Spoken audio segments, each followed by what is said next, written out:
Chapter 191. The other party was using him as a knife. Soren had guessed this from the beginning, but there was no free lunch in the world, and there were not many choices for him.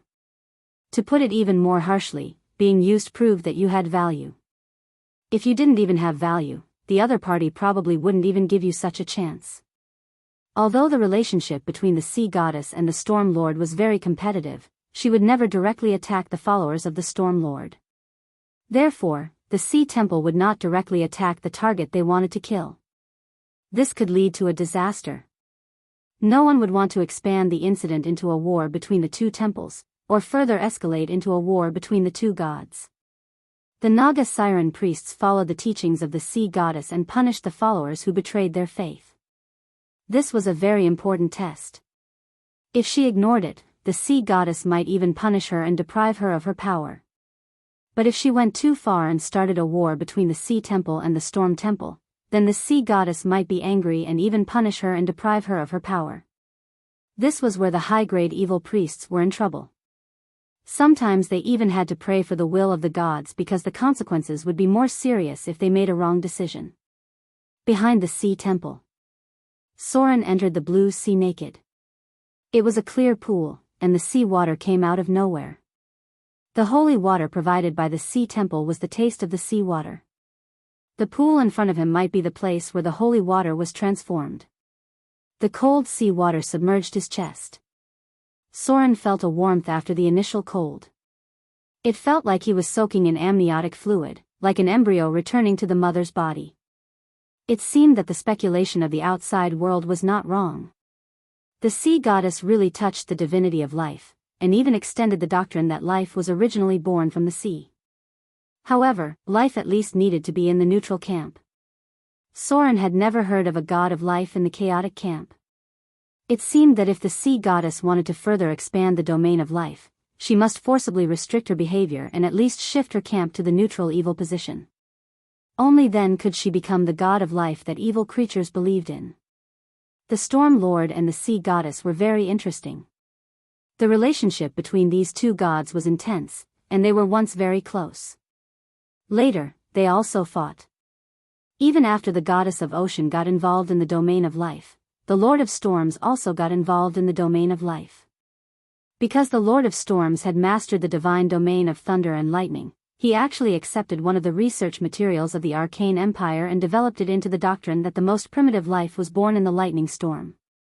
He also wanted to extend a trace of the domain of life with this. However, it seemed like he had failed. Actually, it was quite normal when one thought about it. The gods of life in the past were all goddesses. Even if they were not beautiful, they were full of motherly aura. Who would be willing to accept a rough, muscular, crazy, and violent man as a god of life? But it seemed that the Storm Lord had not given up. This was because he seemed to have given up part of his priesthood in the past few hundred years and cultivated one of his daughters. As the second god of the Storm realm, she was the daughter of Storm, who had many believers among the Amazon female warriors. She was mainly known as the Goddess of Storm to outsiders. The priesthood she was in charge of included women, life and children, but it was limited to tropical rainforest areas. Perhaps this was also the reason why the relationship between the Storm Lord and the Goddess of Ocean had deteriorated further, because the Goddess of Ocean had mastered the domain of life in the ocean. The struggle would not happen for no reason. Even the existence of chaos and evil would not be bored enough to fight with a dangerous enemy. There must be a deeper meaning and conflict of interest. Both the Storm Lord and the Goddess of Ocean wanted to go further. They were already great divine powers, and the possibility of going further was very low, unless they suddenly mastered some extremely powerful domain of priesthood. Therefore, after a long period of silence, the two gods both embarked on the same path, which was to create their own god system. The Lord of Storm intended to create the Storm God system, while the Goddess of Ocean intended to expand the Ocean God system. In this way, they were all at the level of the great divine powers, and they were already qualified to try to reach the level of greater divine power. As a result, the two gods who were once close to each other almost became enemies. A little bit of blue light emerged, followed by the low singing voice of the Naga Siren.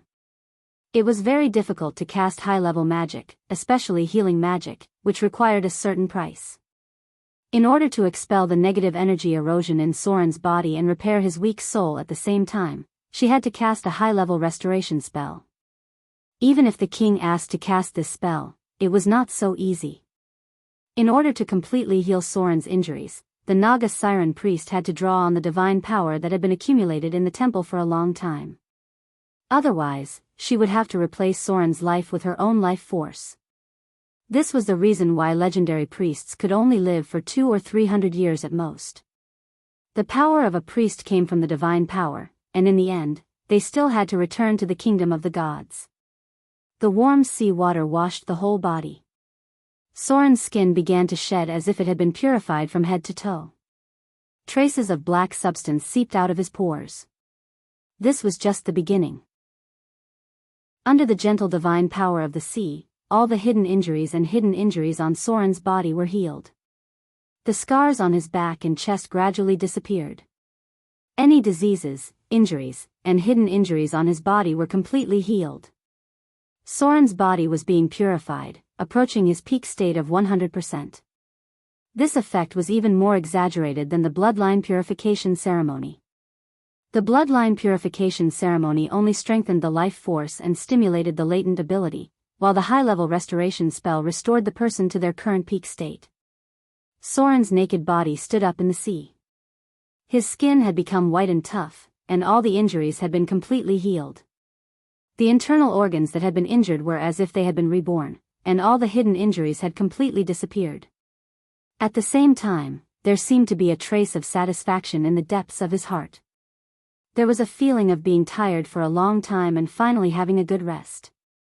A row of data appeared. You have been affected by the effect of greater restoration. All your injuries have been healed. The effect of energy drain has been removed. The effect of weakened soul has been removed. The recovery of the body has been completed. The effect of weakened soul has been removed. You have recovered the legendary skill, Omnipotent Hands.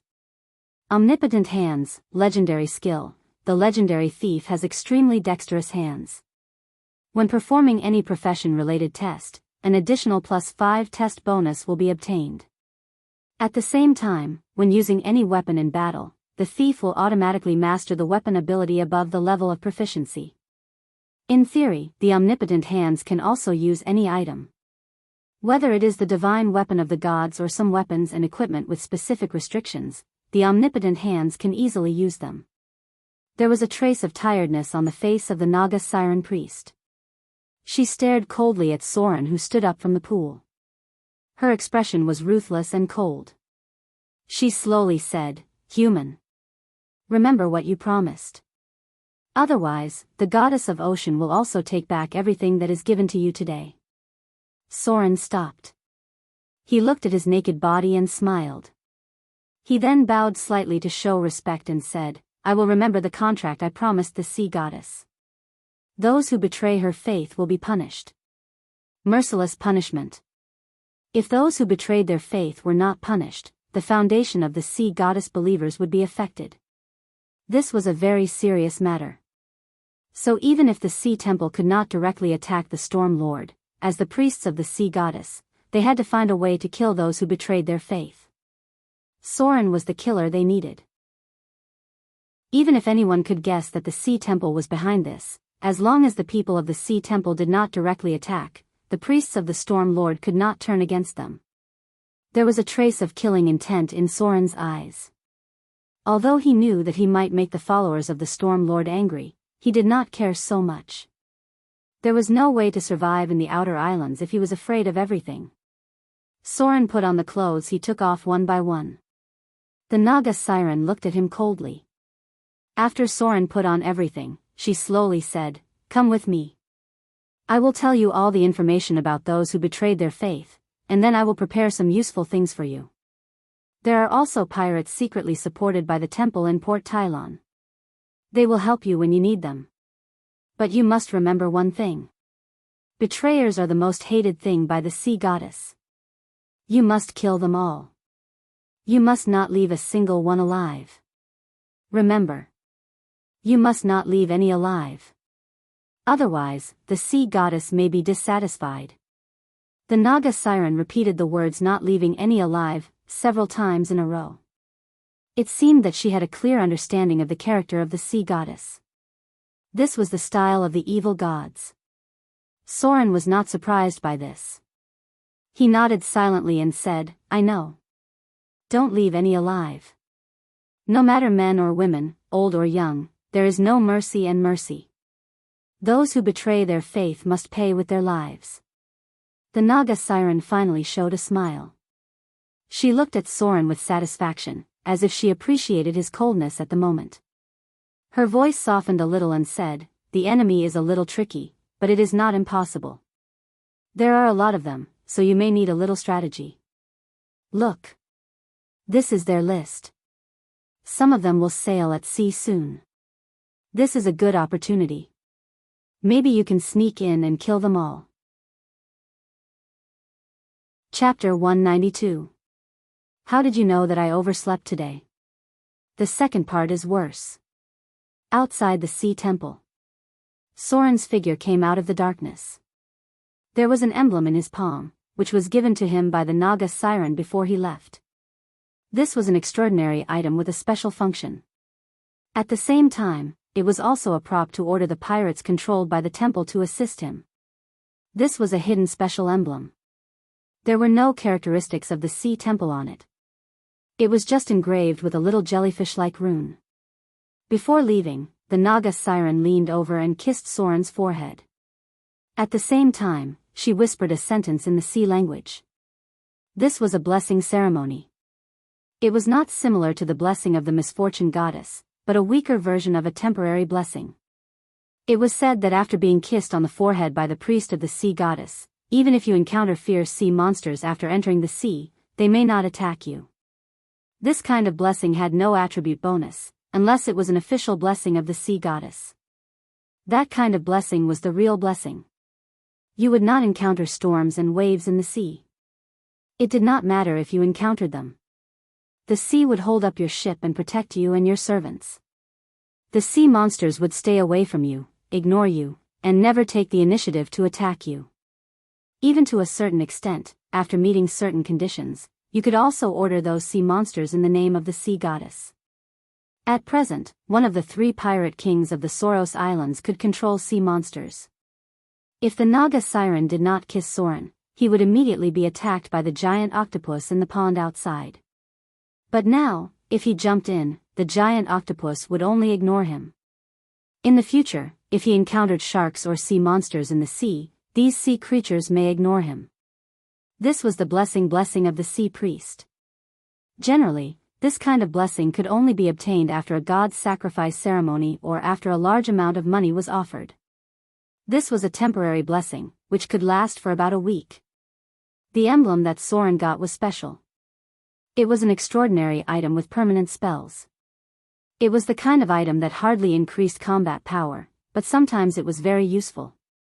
Item type, drowned emblem, incomplete item, item grade, rare, grade 2, item description. This is a special emblem ornament. The priest of the goddess of ocean permanently imprinted the spell, underwater breathing, on it. When wearing this equipment, no creature would die from drowning.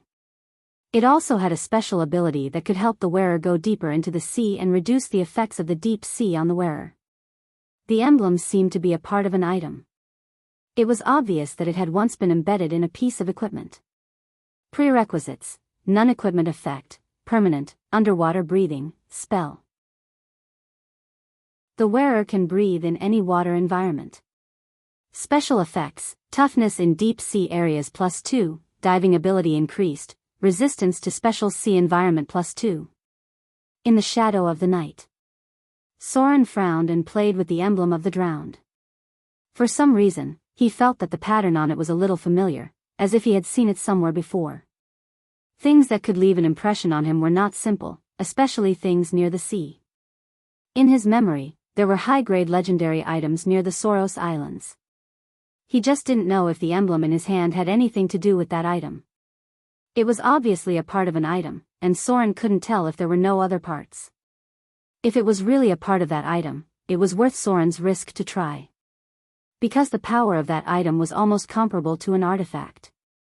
It could also summon a legendary deep-sea monster at a critical moment. That thing was simply heaven-defying at sea. To put it more exaggeratedly, he could kill a pirate king's fleet by himself. Soren was full of energy.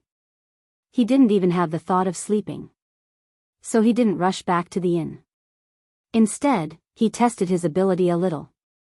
He held a kindler between his fingers. The kindler rolled on his fingertips at an astonishing speed. In the end, it almost turned into a shadow. When he clenched his hand, the kindler had disappeared and emerged from his other hand. It was beyond the limit of the retina. Even Soren himself couldn't see his own small and swift movements.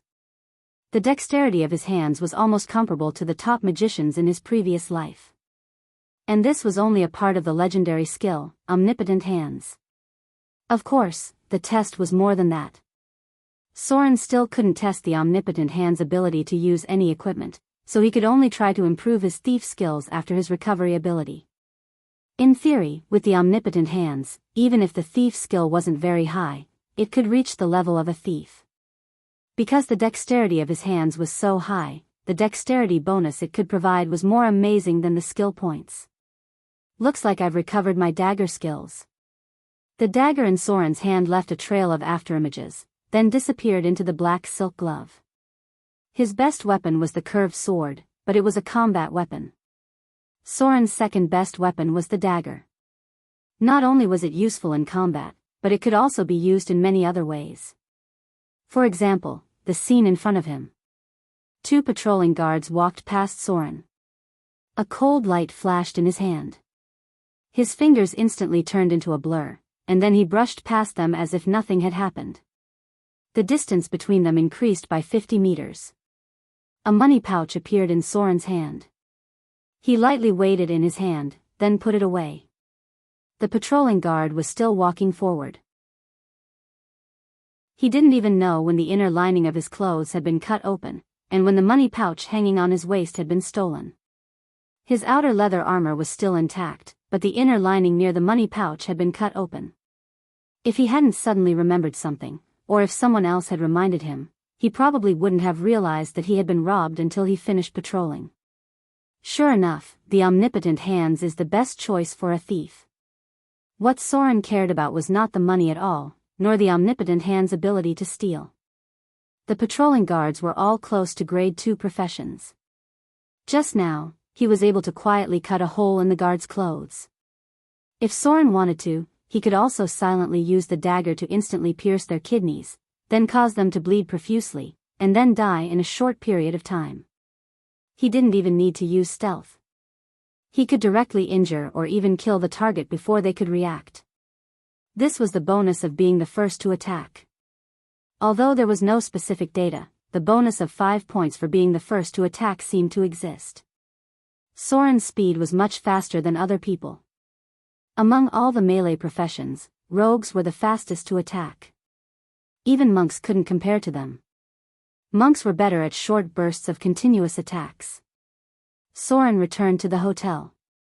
It was late at the moment, but there were still many people in the hotel's lobby. When Soren opened the door, the Amazonian women who were drinking in the lobby looked up. One of them seemed to be the strong woman who fought in the tavern during the day. She seemed to be mocking how she beat up the group of men today, and then beat them up until they were all listless. The other party spoke in an Amazonian dialect, and Soren basically couldn't understand. He could only guess the meaning from the vague words. One of the women was the executioner who molested Soren today. She had changed her clothes now. The other party was wearing clothes similar to a battle group, but the outside armor was removed. Inside was a leather shirt, and half of her full breasts could be seen. The Amazonian women were relatively strong, and belonged to the kind of women full of wildness. Their breasts were not as soft as other women, but they were definitely firm and full of elasticity.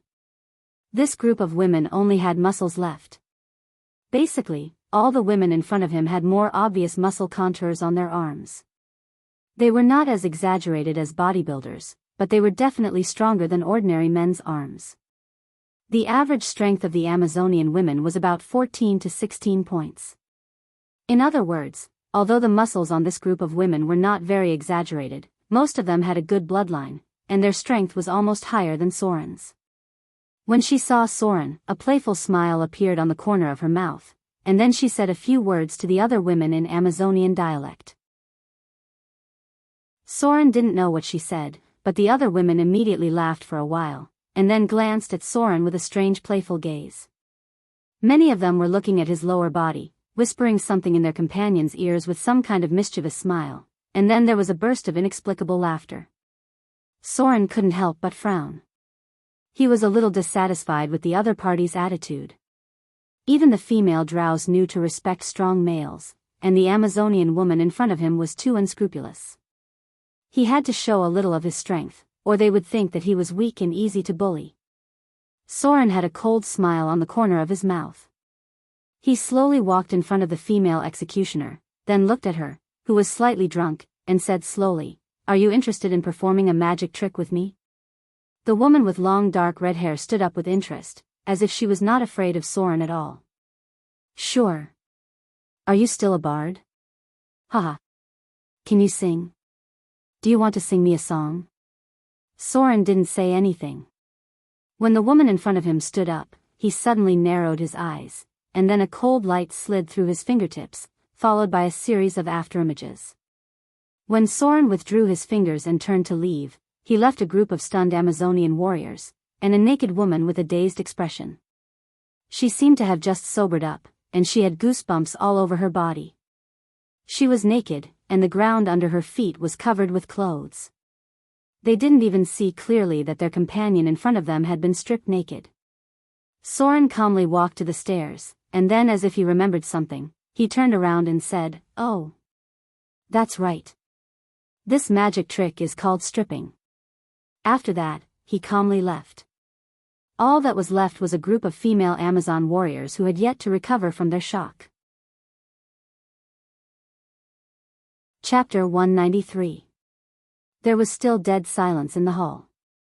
One of the female Amazons picked up the battle skirt on the ground with a shocked expression. After looking at the neatly cut belt, she murmured, "What a fast speed. How was this a stripping technique?"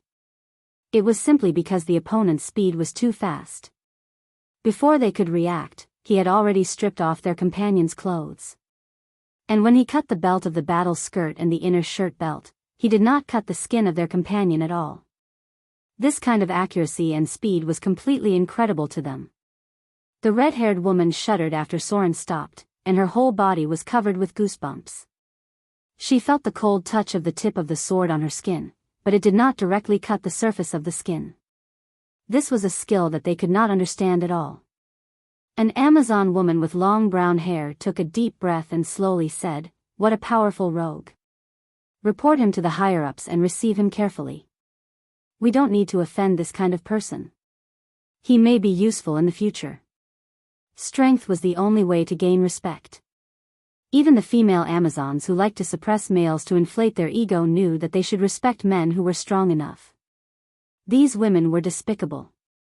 If you didn't let them understand what strength was, these women would always look at you with contempt. If the drows were the killers among the females, then the Amazons were the hooligans among the females. To deal with this kind of woman, you should whip them when you need to, and slap them in the face when you need to. Otherwise, they would be even more unscrupulous. Only when you show your strength, these women will give you the respect you deserve. On the stairs, Soren put away his palm, and there was a playful smile on his mouth.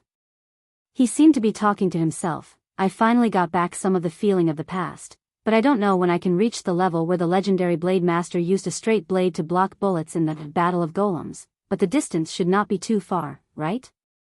When I was at my peak, I should be able to remove the other party's clothes and shave her lower body hair as well. It seems that there is still a big gap." Soren certainly did not have such peak skills now. Shaving would definitely cut the target's skin. Legendary skill. Any ability with the legendary mark was definitely not simple, let alone the specialty of a rogue.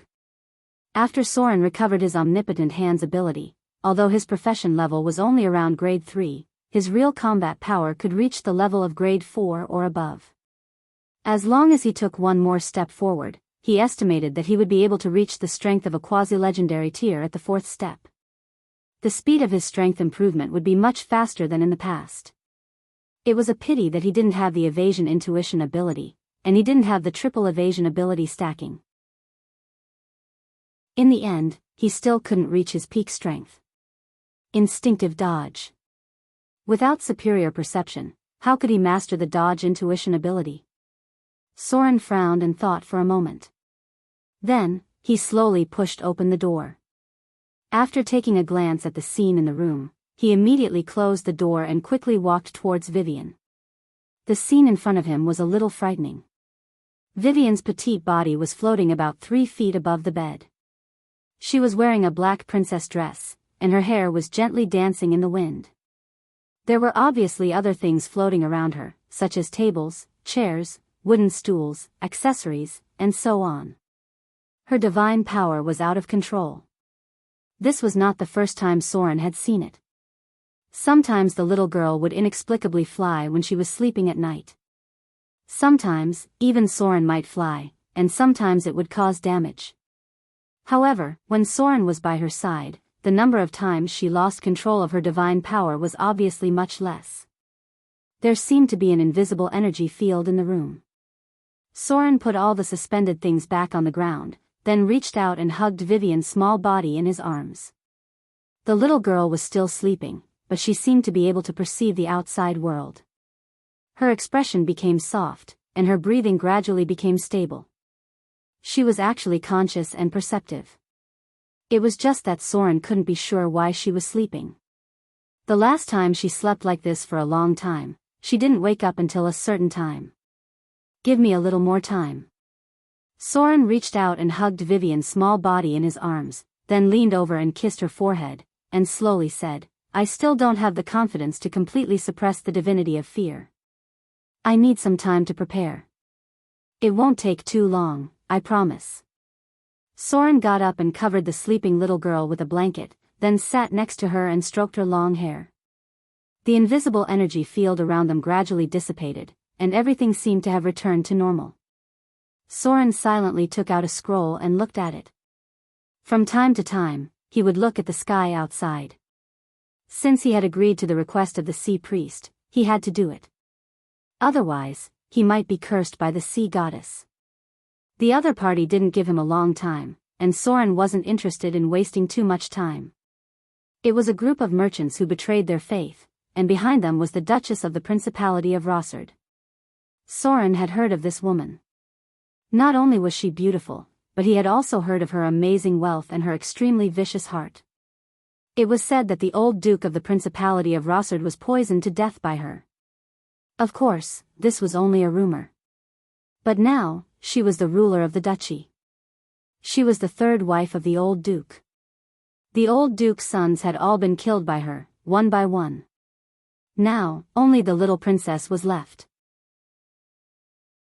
The reason why Soren remembered this woman was that many people called her a Wuzetian character, and a lot more ruthless. Later on, this woman launched a war against the other principalities, and almost unified the southwest countries. She came from an ancient sorcerer family, and had a very deep background. It seemed that sorcerer families could easily cultivate people with strange temperaments. Maybe it was because they had to step into many forbidden areas in order to maintain the purity of their bloodline. This woman was not simple. She had been desperately accumulating wealth, and at the same time secretly recruited many adventurers from the evil faction. The reason why the merchants betrayed their faith was very simple, and that was for more benefits. Although the goddess of ocean could bless their ships to sail on the sea, she could not bring more benefits. This group of people changed their faith to the Lord of Storms because they wanted to open up a trade route in the tropical rainforest area, and strengthen the trade cooperation with the rainforest area through the faith of the Lord of Storms. They needed the gold of the Soros Islands. As long as the faith of the Lord of Storms opened the way, they could trade with any town or tribe on the Soros Islands that believed in the Lord of Storms. After all, the sea goddess' faith on land was definitely not as strong as the Lord of Storms. The Lord of Storms also had the ability to protect the ships at sea, so that his believers could avoid the damage of the storm, and at the same time, use the divine imprint to deter the sea monsters. All of this was for more benefits. However, they probably did not expect the sea goddess to retaliate so soon. The other party betrayed their faith during this period of time, and the opportunity to betray their faith might be because they lost contact with the gods during this period of time. If the sea goddess also fell asleep, they might be able to escape punishment and anger. However, they obviously underestimated the revenge of the goddess believers. The night was getting darker. Soren put away the file and glanced at Vivian. He leaned over and kissed her on the cheek, and then said, "I'll be back soon." After that, he turned and opened the window, and then quietly left. Shortly after Soren left, Vivian's petite body floated up again. The window that was closed before he left trembled slightly, and then objects floated up to a height of 3 feet. The whole room was once again shrouded by an invisible force. If Gloria was here, she would find everything so familiar. It was because she lost control of her divine power that she opened an energy shield to isolate Vivian's power. The suspended objects were slowly flying, and Vivian's petite body gradually floated to the center. Under the bright moonlight, Soren moved closer to the port. The caravan controlled by the Duchess was very powerful, and there might be high-grade wizards in it. She owned a lot of minerals and had been secretly smuggling arms, slaves, food, and so on. She controlled the power of the Principality of Rossard, but all the profits from the trade fell into her private pocket. The internal finances of the Principality were still tight. There were rumors that the army of the Principality of Rossard was not as strong as her personal guards. Soren was not very clear about her strength. He only knew that she had 5 private legions under her name. No one had seen her fight, but some guessed that she was a dragon disciple. The port was very quiet. At this time, almost everyone was asleep. Soren moved along the shadows and gradually approached the location of the target chamber of commerce. The other party had 7 large ships, and the number of sailors and guards was more than 500 people. This was a tricky task. 5 of the ships had already set off after the last sacrifice of the gods, and the ones left in Port Tylon were other people. Soren's first goal was to kill these people, completely destroy their stronghold, and then kill them all when the others came back. The pirates under the control of the Sea Temple had spread out, and as soon as the fleet came back, he would receive the news immediately. There were guards standing guard at the Chamber of Commerce's station. Soren quietly crept over, and then a cold light flashed, and a body with its throat cut was gently placed on the ground by him. Soren gently landed on the roof with his curved swords, and then smeared the venom of the wyvern on the swords. Then he loaded the crossbow one by one, and then put the throwing swords into the battlemaster gloves. With a light leap, he landed in the courtyard. Then, he slipped back into the shadows and quietly approached the patrolling guards. He did not alarm anyone. This was just an appetizer, and the real hunt had just begun. Chapter 194. Under the cold moonlight. 2 guards of the Rossad Chamber of Commerce were patrolling. Because the Chamber of Commerce had stored a lot of goods, the security here had always been very tight. It was quite tiring at this time. 2 guards of the caravan were chatting, talking about which house in Port Tylon had the prettiest prostitutes. Basically, starting from middle age, these people who relied on force to make a living would turn to more stable jobs. The caravan went out to sea with some young guards, and the more mature ones were used to stay behind and guard because they had more experience. The shadow in the darkness twisted. The older guard, who might be in his 40s, stopped in his tracks. His intuition was strong after a long time of fighting, and he almost immediately wanted to pull out his weapon. Unfortunately, it was too late. A scimitar with a cold gleam pierced through his back, almost coming out of his body. Then, another scimitar swung towards the person next to him, chopping off his head on the spot and breaking it in half. Because he used his left hand, Soren did not directly cut off the head. He only cut off the neck bone, and there was still a piece of flesh attached to the neck. The whole bloody head was hanging on the back, and it would be cut off by another 3 centimeters. Blood gushed out in large amounts. Soren raised his leg to support the fallen body with a cold expression, avoiding the obvious sound of collision. He gently pulled out the curved sword, and then dragged the two bodies to the corner. So far, he had not found enough enemies to threaten him. The enemies he had killed so far were at grade 3. Except for a more troublesome trap near the warehouse, most of the people had fallen asleep. Many of them were strong ordinary people, and the main force of the caravan seemed to have gone out to sea. Soren had killed 26 people. The smell of blood in the air had become much stronger. If someone woke up, they might be discovered. There was not much time left for him. The cold killing intent was gathering little by little. Every time he killed an enemy, the cold light in Soren's eyes condensed. He had no mercy in his heart. After quietly entering a room, he immediately waved his sword and killed the 5 people sleeping inside. One of them seemed to have woken up, but before he could react, a cold light had already chopped off his head. Soren quietly sheathed his sword and retreated. The courtyard was quite large, and he had to kill the other targets as soon as possible. Who?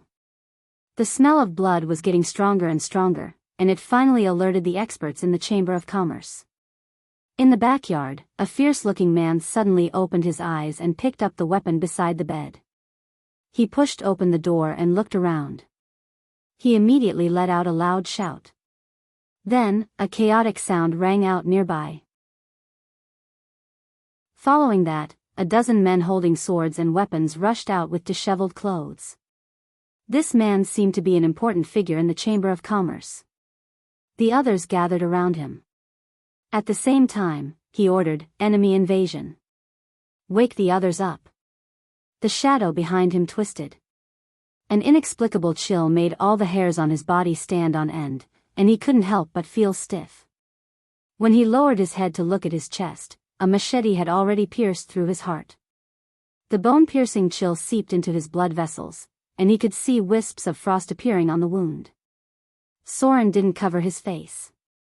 Since he wanted to kill all the targets, there was no need for him to cover his face. After finishing off the warrior who was about grade 3, Soren raised his finger and shot out a wave of arcane missiles. A thug who couldn't react in time was instantly hit in the head. His nose was directly blown off, and the center of his face was caved in. This was just an ordinary person. Maybe it was a warrior who had just advanced. Such an enemy couldn't even take one hit from him. Brute strength. Although he killed the leader of the Chamber of Commerce in one hit, the number of people alone still gave the other guards a little courage. Obviously, someone wanted to sound the alarm bell, but unfortunately, he was shot dead by Soren's crossbow. Omnipotent hands enhanced his accuracy, and he shot the enemy in the head on the spot. Soren pulled out his other curved sword and dashed toward the dozen or so guards in front of him. He leaped up and stepped on the roof beam, causing the beam to tremble. In an instant, his curved sword slashed through the air and slit the throats of 2 of the guards. A trace of fear spread. Obviously, many people were frightened, and at the same time, some wanted to escape and ask for help. Soren's expression was quite cold. He directly rushed toward the enemies who were 10 times his number, and then blood splattered in the sky, and broken limbs fell to the ground. After a minute and a half, Soren sheathed his sword. Behind him were 12 corpses with their throats cut. There was a scream of horror in the dark, which alarmed the other chambers of commerce nearby, but it seemed that no one dared to come over. The smell of blood in the air had become very strong. Soren took out the crossbow expressionlessly and shot the target, who screamed. There were not many living people left. He glanced around coldly, then lit a torch and threw it directly toward the warehouse. The mission given by the Naga Siren priest was to kill all of them. He did not have much time to clean up the battlefield.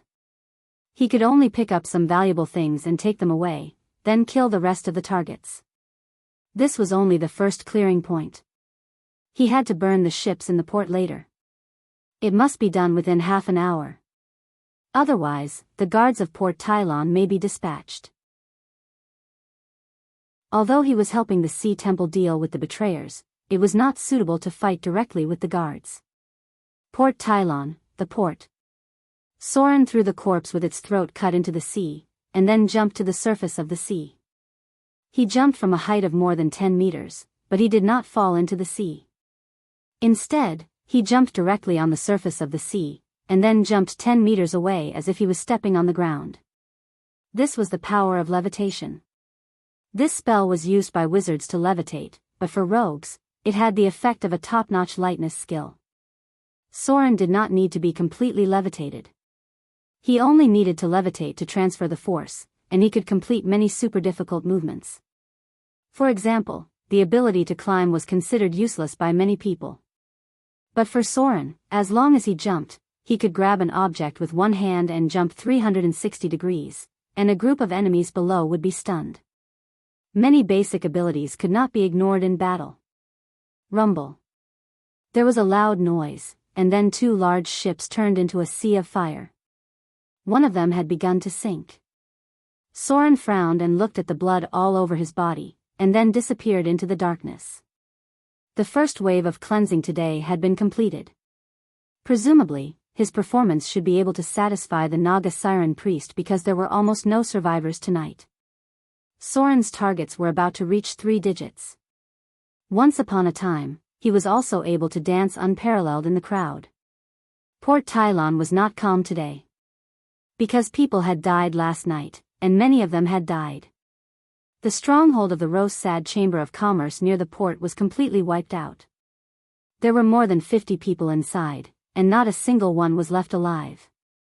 Most of them had their throats slit. There was almost no trace of resistance throughout the entire process. It was almost a one-sided massacre. Moreover, at dawn, their ship, which was docked near the harbor, caught fire. The sailors on board were either burned to death or had their throats slit. Only a few people who went out to seek pleasure survived, but they were already scared out of their wits, and no one knew where they were hiding. The whole Port Tylon was shaken. Overnight, the name, Throat Cutter, spread throughout the port, causing many vicious and merciless bastards to tremble. Nearly 100 lives were lost. To be able to kill so many people in one night, it was definitely a quasi-legendary assassin. There was no trace of a large-scale attack at the scene. The killer could be just one person. People with discerning eyes could see that there was the shadow of the Sea Temple behind this, because the guards of Port Tylon were just cleaning up the mess and had no intention of catching the murderer. The only ones who moved were the followers of the Storm Lord. After all, the group of merchants had converted to the Storm Lord. If they did not do anything, it would definitely dampen the enthusiasm of the followers. People with a little eyesight knew that this was a competition between the two temples. No one would be crazy enough to get involved in such a battle. Because it was too dangerous. The Sea Temple. Soren's figure appeared in the shadows. The Naga Siren had been waiting here for a long time. There was a smile on her dark green face, and she said slowly, "Very good.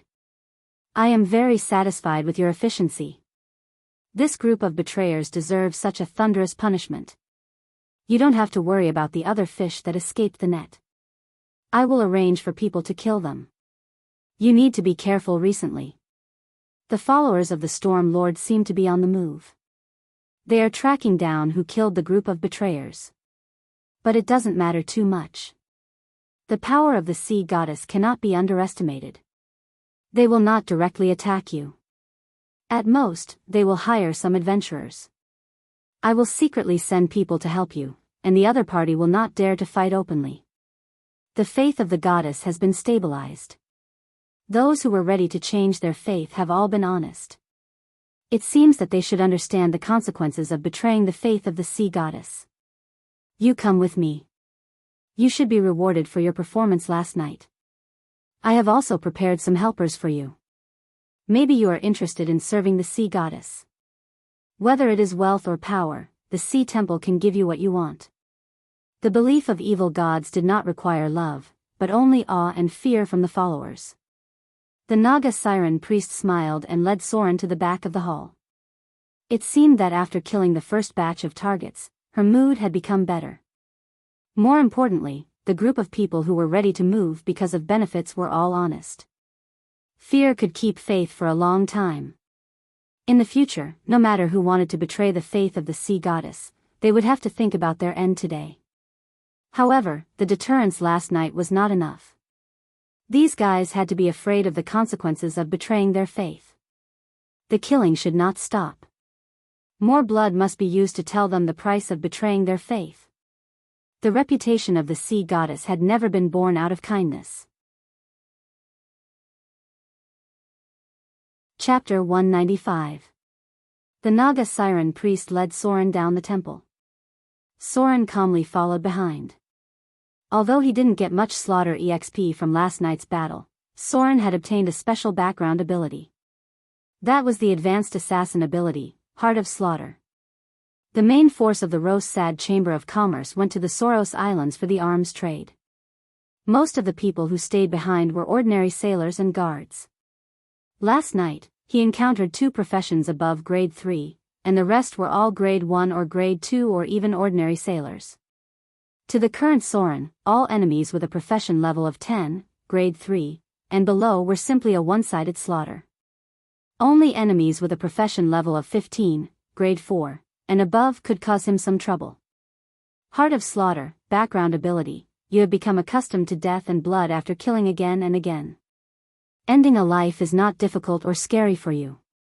Hundreds of lives have been ended in your hands. You have begun to ignore death. In battle, you will awaken the ability of the Heart of Slaughter. This will make you have no mercy for your enemies. Even spells such as friendly spells will not affect your judgment. Permanent will +1, this was the prerequisite ability of the quasi-legendary ability, Slaughter Instinct. If he mastered the special ability, Slaughter Instinct, Soren would be able to retain his fighting ability unconsciously. For example, after being attacked by spells such as Confusion, Misdirection, Frenzy, and so on, even if Soren couldn't pass the test of spell immunity, his body and will would be controlled by the Slaughter Instinct, and automatically enter the state of killing. This ability was very difficult to train to obtain. Those who could master it were almost all strong people who walked out of a mountain of corpses and a sea of blood. At present, he didn't know how to train to obtain it. Basically, there were very few people who mastered this ability, and no one would announce it. Heart of Slaughter had 2 opportunities to advance. One was the background ability, Slaughterer, and the other was the evil faction's top killing ability, Deathwalker. 100 heads, 500 heads, 1,000 heads. These 3 background abilities were independent. That was to say, obtaining the Slaughterer ability would not replace the Heart of Slaughter ability. The 2 background abilities could be stacked. The top killing background ability was Deathwalker. This was actually a legendary level background ability. Although it could improve a lot of abilities, it was also vulnerable to attacks from the good faction. There were actually many corresponding background abilities, such as the good factions, Radiant Messenger, Drolls, Nature's Balancer, and so on. There were actually a lot of background abilities. Many people born in the north were born with the background ability, Northlander, which gave them 1 point bonus in cold resistance and will. There was a fishy smell of seawater in the air. Soren seemed to have smelled something strange and could not help but frown slightly. The Naga Siren priest didn't seem to care. She led Soren all the way into the basement. There were many underground passages inside the sea temple. The interior of the building was completely erected in the sea. There were traces of artificial transformation that extended hundreds of meters underground. The sound of water dripping could be heard. The Naga Siren priest led Soren to a platform. Then she stopped in place and let out a low and strange chant. The seawater in front of them seemed to be boiling. 3 strange creatures gradually appeared in front of Soren, swimming out of the dark blue sea. This is... Soren's expression was a little surprised. He murmured, "This is the aura of the undead." What are they? There were 3 twisted monsters in front of Soren. The first looked a bit like a shark man, but the skin on its body had some traces of decay. There were also shells and seaweed growing out of its flesh. The second creature looked a bit like a Naga Siren, but it only had a pair of arms. It looked similar to the previous one. It seemed to have died, but for some reason, it turned into an undead in the sea. The last one was a cold and evil banshee. Her predecessor should be a ghost, but for some reason, she was transformed into a banshee. Don't be surprised. The Naga siren priest's mouth showed a hint of pride. She slowly said, "The sea is full of danger and death. The sea goddess also dominates the realm of death in the sea. They are all slaves of the sea goddess. Now they are your helpers." The group of betrayers seems to have drawn in the natives who believe in the storm. It is difficult for you to defeat them alone. So I will send stronger helpers to help you destroy them. Come with me. The Naga siren priest reached out and grabbed Soren's arm, then opened a portal. The next moment, their figures appeared on a vast sea. Many reefs could be seen nearby, and something could be vaguely seen at the bottom of the sea. There were a large number of sunken ships near the island. This seemed to be an ancient route. Before the trade route of the Soros Islands was completely understood, many ships had hit the reefs and sunk here. Vaguely, there was a whirlpool-like force at the bottom of the sea. Sa. Ah. Mo Luo. The Naga siren priest sang in a strange tone. It seemed to be some kind of sea language. Even if Soren was a genius, he could not understand the language of the sea species, so he could not even understand the meaning of a word. However, he seemed to find that there was a power in this language. An invisible energy wave shook the sea, and then he could feel an energy field spreading out to a radius of hundreds of meters. One great white shark after another appeared in the vicinity. These huge sea monsters surrounded them in the distance. They were the most common dangerous creatures in the ocean. Small ships could be destroyed by them directly. The shark men domesticated a lot of great white sharks, some of which could even reach the size of whales. They were some kind of mutated sea monsters that were close to the legendary level of challenge. There seemed to be something moving on the bottom of the sea, followed by waves. Some creatures that looked like Naga sirens but were not Naga sirens appeared. They did not have much breath of living creatures. They looked like corpses that were mixed with marine algae creatures after death. They were a bit like modified ghouls, but they were much stronger than them. Rumble. There was a loud noise on the bottom of the sea, and then a mast broke out of the waves, followed by a very broken but intact ghost ship covered with seaweed and rotten wood. Ghosts appeared on the deck, and then they were sucked into the rotten wood of the ship by a huge force. Then the whole ghost ship began to repair as if it was resurrected. Some undead creatures that looked neither human nor ghost stood up, and then came to the deck of the ghost ship one by one. A fog rose from the sea around, as if the smell of death had shrouded here. This is the ghost fleet. The Naga siren priest showed a cruel smile on the corner of her mouth. She handed something like a conch horn to Soren and said in a deep voice, "The sea goddess has scattered the ghost fleet to various temples. Although I can only mobilize one of them, it should be enough to help you kill those betrayers." As if pushed by an invisible force, the ghost ship with black sails quietly came in front of the two. The Naga siren priest grabbed Soren's hand and took him to the ghost ship. Then she looked at the undead sailors in front of her, and a strange light appeared in her eyes. The undead sailors knelt down one by one, and the whole ghost ship was dead silent. Only the cold wind blew, and Soren could not help but shiver. This ship had a life of its own. It was alive. It was a living creature that had been animated by legendary spells. It was a bit like the animated castle and animated thaling made by high-grade wizards. Soren felt very uncomfortable. It was as if he was standing on the corpse of a rotten dark creature. He could even feel the ghost ship breathing the smell of death. The Naga siren priest handed the horn to Soren and said in a deep voice, "From today on, it will be under your command. Human. Don't let me down." Soren reached out and took the horn, and suddenly a dense stream of data appeared in front of his eyes. After a while, the stream of data in front of him gradually disappeared, and then a series of data appeared: creature name, ghost ship, dead man's voice, creature type, animated ghost ship, creature description, this is a battleship that sank hundreds of years ago. It woke up at the bottom of the sea, and the souls and wraiths of the dead gradually assimilated with it, turning it into a ghost ship that roams the sea. There are many legends about it, and finally it attracted the attention of the believers of the sea goddess. The legendary priests captured these ghost ships, and then secretly animated these ghost ships into low-level undead lifeforms under the divine power of the sea goddess. It has a simple consciousness and can restore itself like the undead. This ghost ship can sail in any sea, and its power is terrifying in the sea. Captain, Soren, temporary, sailor, drowned undead, 49 people, ocean wraith, 12 people, ocean spectre, 72 people, Naga banshee, 9 people, undead shark man, 6 people, bound spirit of the dead speaker, 872 people. Equipment, drowning howl, ram, cannon of the dead, 24 pieces, ghost sails, boomerang cannons, 2 pieces. Skills, summon fog, ghost ship characteristics, underwater navigation, spirit binding characteristics, animated life, animated ropes, cursed hull, dead man's voice. Soren took the horn with some surprise, but there was a storm in his heart. Sure enough, the ghost fleet really existed. Chapter 196.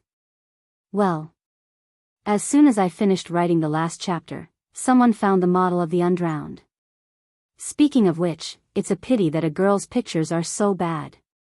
On the quiet sea, the dead man's voice sailed silently. Next to Soren was the proud Naga siren priest. She seemed to be satisfied with his shock after seeing the ghost ship. As the order was given, the dead man's voice suddenly shook, and then the deck of the ship began to separate. Invisible souls swam in the hull, and then the whole ghost ship began to sink slowly. The seawater came in from all directions, and a cable flew like a long snake, and then wrapped around Soren's arm. The first wave of the seawater hit. Soren's figure shook a little, and then his whole body entered the sea. The dead man's voice sailed on the bottom of the sea, and all kinds of sea creatures could be seen around it. The undrowned souls were scattered around the deck, maintaining the operation of the ghost ship. The speed of the seafloor sailing was not slow. The Naga siren priest looked around with satisfaction, and then said, "This ghost ship will be on standby at any time. When the group of betrayers comes back, you will ambush them from the bottom of the sea." Understood. Soren nodded gently. It seemed that the power of the sea goddess was more powerful than he thought. The goddess not only touched the realm of life, but also the realm of death. Although it was only limited to the sea, wasn't the thing she was plotting too much? What did she want? Soren suddenly had the illusion of seeing another queen of spiders rise. Because the area where he was active was not by the sea, he didn't know much about the sea goddess. But he knew that the goddess had always been active in the sea, and there were not many gods who could threaten her. Even if she lost her divine power and turned into a saint, how many people in the world could kill her in the sea? However, she didn't seem to have made any earth-shattering moves, did she? As a god with the sea as the core, the sea goddess also had a limitation. That was, it was difficult for her to expand her faith to the land. This was also the reason why she had always been suppressed by the Storm Lord. Soren smelled a conspiracy, but he didn't know what the sea goddess was plotting. Outside the sea temple, Soren's figure emerged from the shadows and left the place without a sound. The core belief of the Storm Lord was in the tropical rainforest area of the Soros Islands, which was also a place where natural storms were frequent. Although there was a temple of the Storm Lord in Port Tylon, the power mobilized was definitely not comparable to the sea temple.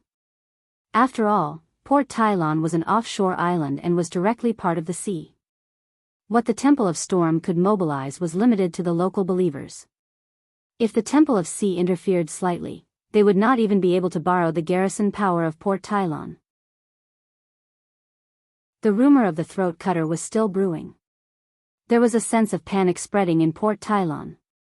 Many taverns were discussing who the terrible throat cutter was. Some people even swore that he was a legendary assassin. Perhaps even the Sea Temple thought that Soren was close to the legendary level, so they tried to rope him in and borrow his power to deal with the betrayers. After all, Soren still retained a lot of his strength even when he was hit by the legendary energy absorption. This was definitely a quasi-legendary combat power in the eyes of the natives. Although there were many legendary professions, there were not many of them scattered in various areas. The entire Port Tylon, as a transit station for coastal trade, only had 2 or 3 legendary professions, and that was counting the priests of the temple. What Soren did not expect was that he unexpectedly got a legendary point. The appearance of the throat cutter, folk rumor, in early November 1675, in Port Tylon, you accepted the task of the Sea Temple to clean up the betrayers. In this battle, you killed a large number of enemies and caused panic in Port Tylon. Rumors of the throat cutter began to appear in Port Tylon and gradually spread to the coastal areas. It won't be long before many people near the south coast will hear about the legend of the throat cutter.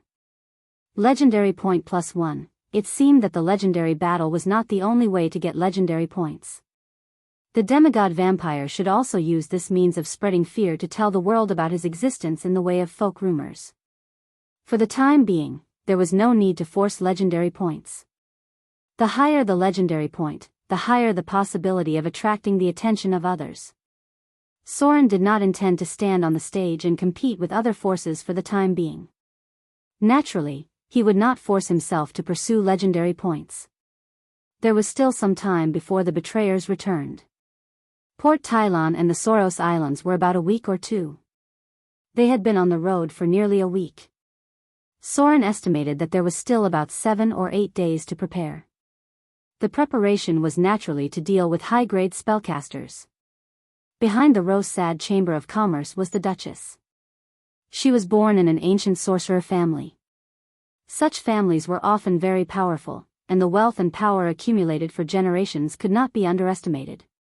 In the information given to Soren by the Naga Siren priest, there were 3 targets who were obviously spellcasters. However, because he had not seen them fight, he could not determine the spellcaster level of these 3 people. Naturally, there were more sorcerers in the sorcerer family, but there was also the possibility of wizards. High-grade spellcasters were very dangerous enemies, and Soren had to be very careful. It seemed that the Sea Temple had given him a lot of helpers, but in fact, these helpers could only be used to deal with low-level combat power. The undead sailors on the Dead Man's Voice were at most grade 2 or 3. They could be used to deal with ordinary people and low-grade professions, but there was no way to threaten high-grade spellcasters. If there was a priest with a higher profession level, he could directly use Dispel the Undead on the spot, and at least half of the undead sailors would die. Only those high-grade Naga Sirens and undead shark men could resist the power of Dispel the Undead. In the end, the real combat power was on the ghost ship itself. The cannon it was equipped with was the key to killing the enemy. High-grade spellcasters were not easy to deal with. That was why the Sea Temple did not prepare a group of garbage fighters, because they could not even stand in front of high-grade spellcasters. It was possible that the Sea Temple would be directly exposed as the mastermind behind the scenes. Everyone knew that this might be the work of the Sea Temple, but this matter must not be shown with sufficient evidence. This was the hidden battle of the church. Soren returned to the hotel. After the stripping incident last time, the group of Amazons were obviously more honest, especially after the rumor of the throat cutter. They looked at Soren with fear and awe. These women must have suspected that Soren was the legendary throat cutter, but there was no evidence to prove that Soren was the one. And whether it was true or not, the Sea Temple was behind the throat cutter, which was one of the oldest forces in Port Tylon. Long before Port Tylon became a trading center, the Sea Temple had already developed on this island. Not everyone was a fanatic. Most people would not be willing to involve their lives in the battle of the church unless there were benefits that they could not refuse. The power of the Sea Temple had begun to show. The network of relations that had been operating in Port Tylon for generations directly suppressed the Storm Church. Unless the Soros Islands had a storm priest above the bishop level, or a legendary storm lord came to support, the Storm Temple in Port Tylon would always be suppressed by the Sea Temple, because this was the home ground of the sea goddess. In the room, Vivian's petite figure was suspended in the air. Soren raised his hand and patted his forehead. He gently jumped up and held the little girl in his arms, and then put her on the big bed. Although he had a very high will, he had not reached the peak state of the ascetic journey of thousands of miles. Fighting against the consciousness of the Dread Lord not only required a strong will, but also a kind of invincible and unstoppable momentum. Soren walked barefoot for thousands of miles in the extremely cold Frost Kingdom. What he accumulated was not only his will, but also his own momentum, which was a kind of power of belief. Now he lacked that kind of momentum. Without the kind of power of belief that broke out at the peak after being forced into a desperate situation, he was not confident enough to destroy the consciousness of the Dread Lord. That was why he was still waiting for an opportunity. Soren would only act when he had at least 80% confidence. The room quickly returned to its original state. Soren sat by the bed and gently stroked Vivian's long hair. The little girl's breathing was a lot more stable after he came back, and the things that were suspended in the air all fell back to the ground. Soren got a lot of slaughter EXP from last night's battle. Although the enemy was not very strong, the number of slaughter EXP accumulated during this period of time had reached more than 15,000. This amount of EXP was not enough for him to level up his shadow dancer profession, but it was enough for Soren to level up his wizard profession to level 7. After leveling up, he would obtain a level 4 spell slot, which could be used to memorize the most important wizard spells, Stone Skin and Greater Invisibility. Without a doubt, Soren's choice was Greater Invisibility. Because he had the legendary elemental stone, Earth, this equipment could activate a Stone Skin spell once every 3 days, which temporarily replaced Soren's need for defensive spells.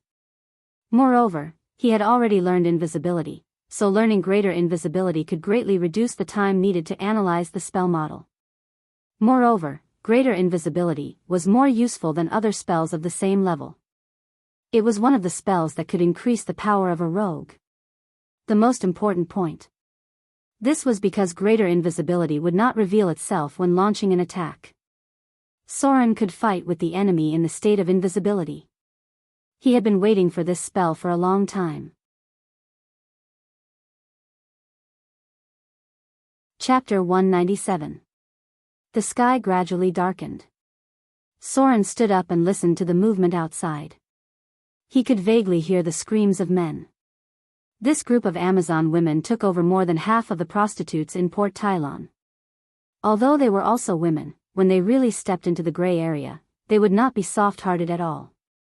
And they also secretly controlled some of the more taboo areas, such as fair-skinned and beautiful men, strong men, and so on. These gray channels could even extend to other cities near the south coast. Many aristocratic women, who were either old or lonely, would definitely need some interesting activities. There were even some aristocratic widows in the south coast who directly raised male slaves. In the slave black market, they selected men as if they were livestock, including the objects below. These slaves were domesticated by cruel means, and it may also involve spiritual suggestion and so on. In the end, the slaves that were cultivated were very docile. This custom was a bit like the ancient Roman period, so the reputation of the aristocrats on the south coast was not very good. The torture was still going on. Soren's hearing was much better than before, so from time to time, he could hear faint screams from the basement. The Amazons seemed to have some fights with the locals. Recently, it seemed that many people had been caught and tortured. The bodies were dealt with through special channels, so the hotel looked very calm on the surface. Soren was a little worried about being involved in the conflict between them and the local gangs, so he was thinking about whether to move to the Sea Temple. It was undoubtedly very easy for the Naga Siren priest to settle him and Vivian. The Sea Temple's secular power was very strong. The screams stopped for a moment. Soren vaguely heard the woman's voice. It seemed that the target had died because of excessive punishment. Then there was the sound of the basement door opening, followed by 3 footsteps. One of the women's footsteps was very heavy. She should be wearing heavy armor. The standard configuration of female Amazons were all heavy infantry. This group of women dared to fight with heavy cavalry on the battlefield. Soren was still impressed by them. He was not interested in other things. When he closed the window, he looked at some sneaky stairs nearby and then began to study his own spells. A row of data appeared. The wizard profession has leveled up to level 7. Received 25, INT 20+, INT 20 to 10, *0. 5. Skill points, HP increased by 10, profession HP 4+, con 21 to 10, *0. 5. Without a doubt, Soren put his skill points into literacy. His highest basic skill at the moment was literacy, which had already reached 185 points. Most of it was from skill points, and a small part of it was from reading books. Soren already had a good understanding of the language, customs, geography, and religion of human society. Although he wasn't as knowledgeable as a scholar, it would be easy for him to become a teacher in a noble family. Currently, secular knowledge could only raise one's lore to about 250 points. Any further would require mysticism knowledge, magic knowledge, supernatural knowledge, and planar knowledge to level up. Among them, if one wanted to reach 350 points in literacy, they would have to have a considerable amount of knowledge about the planes. In other words, he needed to travel across planes. Therefore, many wizards liked to travel to other planes, the most famous of which was the astral traveler. They were the top masters of knowledge, and their footprints were all over the planes. This was not a profession. Astral traveler was a special background ability. It was a bit like a title. Soren settled his thoughts, then took out a thick stack of white paper and began to analyze the spell model of greater invisibility. He had already gotten this spell from the Sea Temple. The priest thought that he needed to use the spell scroll to fight, but she probably didn't think that Soren would use it to memorize. Soren didn't trust the Naga Siren priest very much, so he still had a lot of cards up his sleeve. The priest didn't even know that he had a high wizard level. The priest even thought that Soren was a quasi-legendary assassin because he liked to fight with poison. This was the assassin's favorite way to fight. Part-time jobs were the easiest to disguise. There were wizards who disguised as warriors, or warriors who disguised as wizards. P.S. For example, Gandalf, a standard berserker who was a grey-robed wizard. In Soren's memory, there was a non-native character. That guy always made people think that he was a wizard, but when he pulled out his sword, others found out that he was actually a sword saint. He was a very powerful and dangerous guy. With the super explosive power of a sword saint, coupled with the wizard's stoneskin defense, and the support of comprehensive spells, his combat power was even more terrifying than Soren's current transformation. Unfortunately, he died a little too early. This guy single-handedly fought more than 10 enemies of the same level, and in the end, he was killed by a dimensional anchor. He fought against 12 enemies and killed more than half of them. It was a brilliant record. Soren knew that he might not be able to do it now. Those who could become sword saints were very powerful, but they all died too early. In Soren's memory, there didn't seem to be many sword saints who had lived for a long time. Even the legendary sword saint who was worshipped by many in the Battle of the Golems was beaten to death in the end. Perhaps the legendary wizards couldn't tolerate these people who could break through their greater defensive force field with a single strike. If Soren's enemy had a sword saint, he would probably kill them first. The existence of a sword saint was a threat. Soren buried himself in analyzing the spell model. The sheets of white paper were filled with densely packed symbols. Level 4 spells were more difficult than any spell he had learned before. If he didn't learn invisibility at the beginning, he probably wouldn't even have a clue. Greater invisibility was a multi-layered spell model. The biggest difference between it and invisibility was that invisibility would be revealed after an attack, which meant that the spell effect would disappear. However, greater invisibility was still effective after an attack, and the user would still be invisible. This meant that it was quite difficult to learn. It was much more difficult than other level 4 spells of the same level. Soren could only slowly break it down and calculate the individual spell models for analysis. After the initial analysis of the spell model, Soren's progress began to speed up gradually because the model of greater invisibility was developed from invisibility.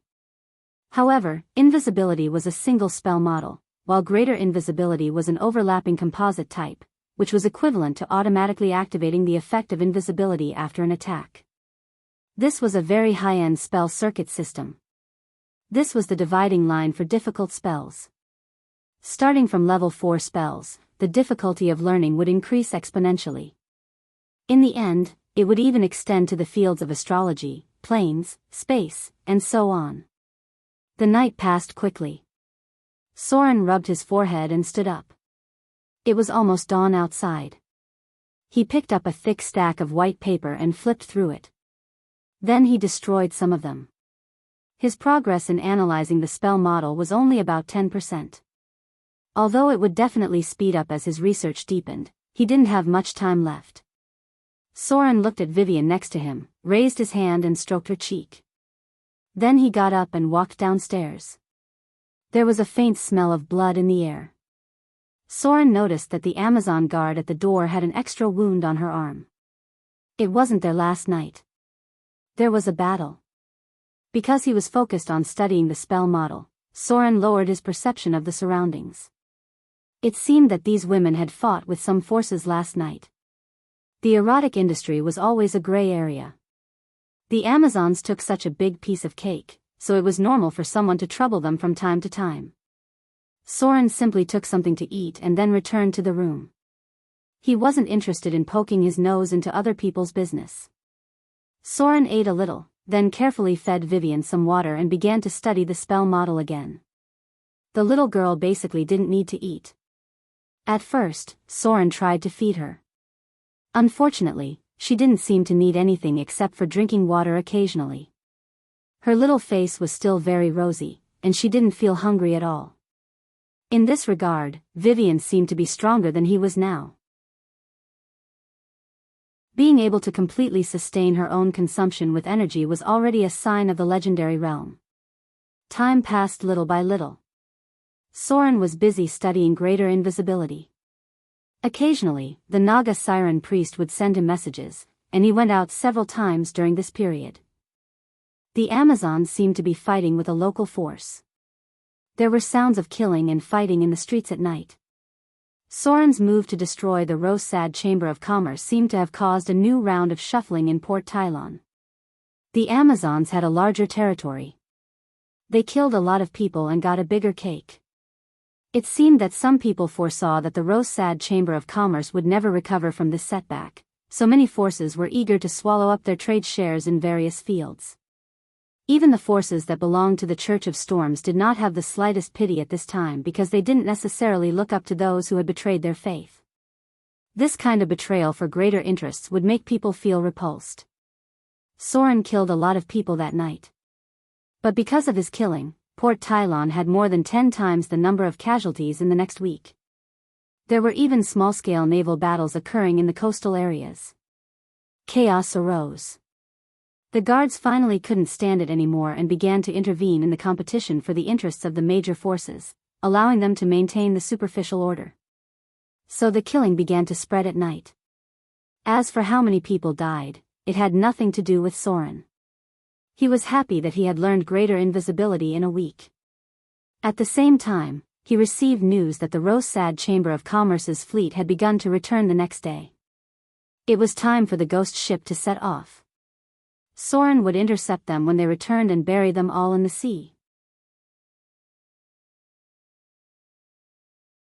Chapter 198. The atmosphere in Port Tylon was a little tense.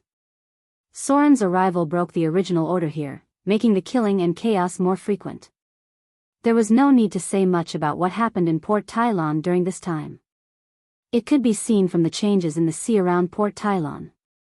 The corpses thrown into the sea, and even sharks were attracted to the shallow sea area. One could imagine how many people died in Port Tylon during this time. The destruction of a force meant that there would be more benefits to be distributed. More benefits would attract more people to compete for them, and then there would be more killings, causing more forces to be destroyed. Then some forces would become stronger and stronger, swallowing up most of the benefits in Port Tylon. There was obviously someone behind this. The guards were obviously pressured, so the chaos and killing continued to escalate, and many nearby forces were destroyed in the turmoil. As for the final winner, there was no need to think about it. The first must be the Sea Temple, the second must be the Storm Temple, and the third must be the Amazons. A lot of things happened during this time. The Storm Temple seemed to have compromised with the Sea Temple. The Rosad Chamber of Commerce was completely abandoned. The believers of the Storm Temple got the territories of other forces as compensation. The Sea Temple controlled almost half of Port Tylon. The Amazons relied on their strong fighting power to rise in the two churches. Half of the street where Soren now lived was their territory. The original owner had disappeared, and the Amazons were going to open up the street and make it into a large trade transit station. Right. A Storm Lord had appeared.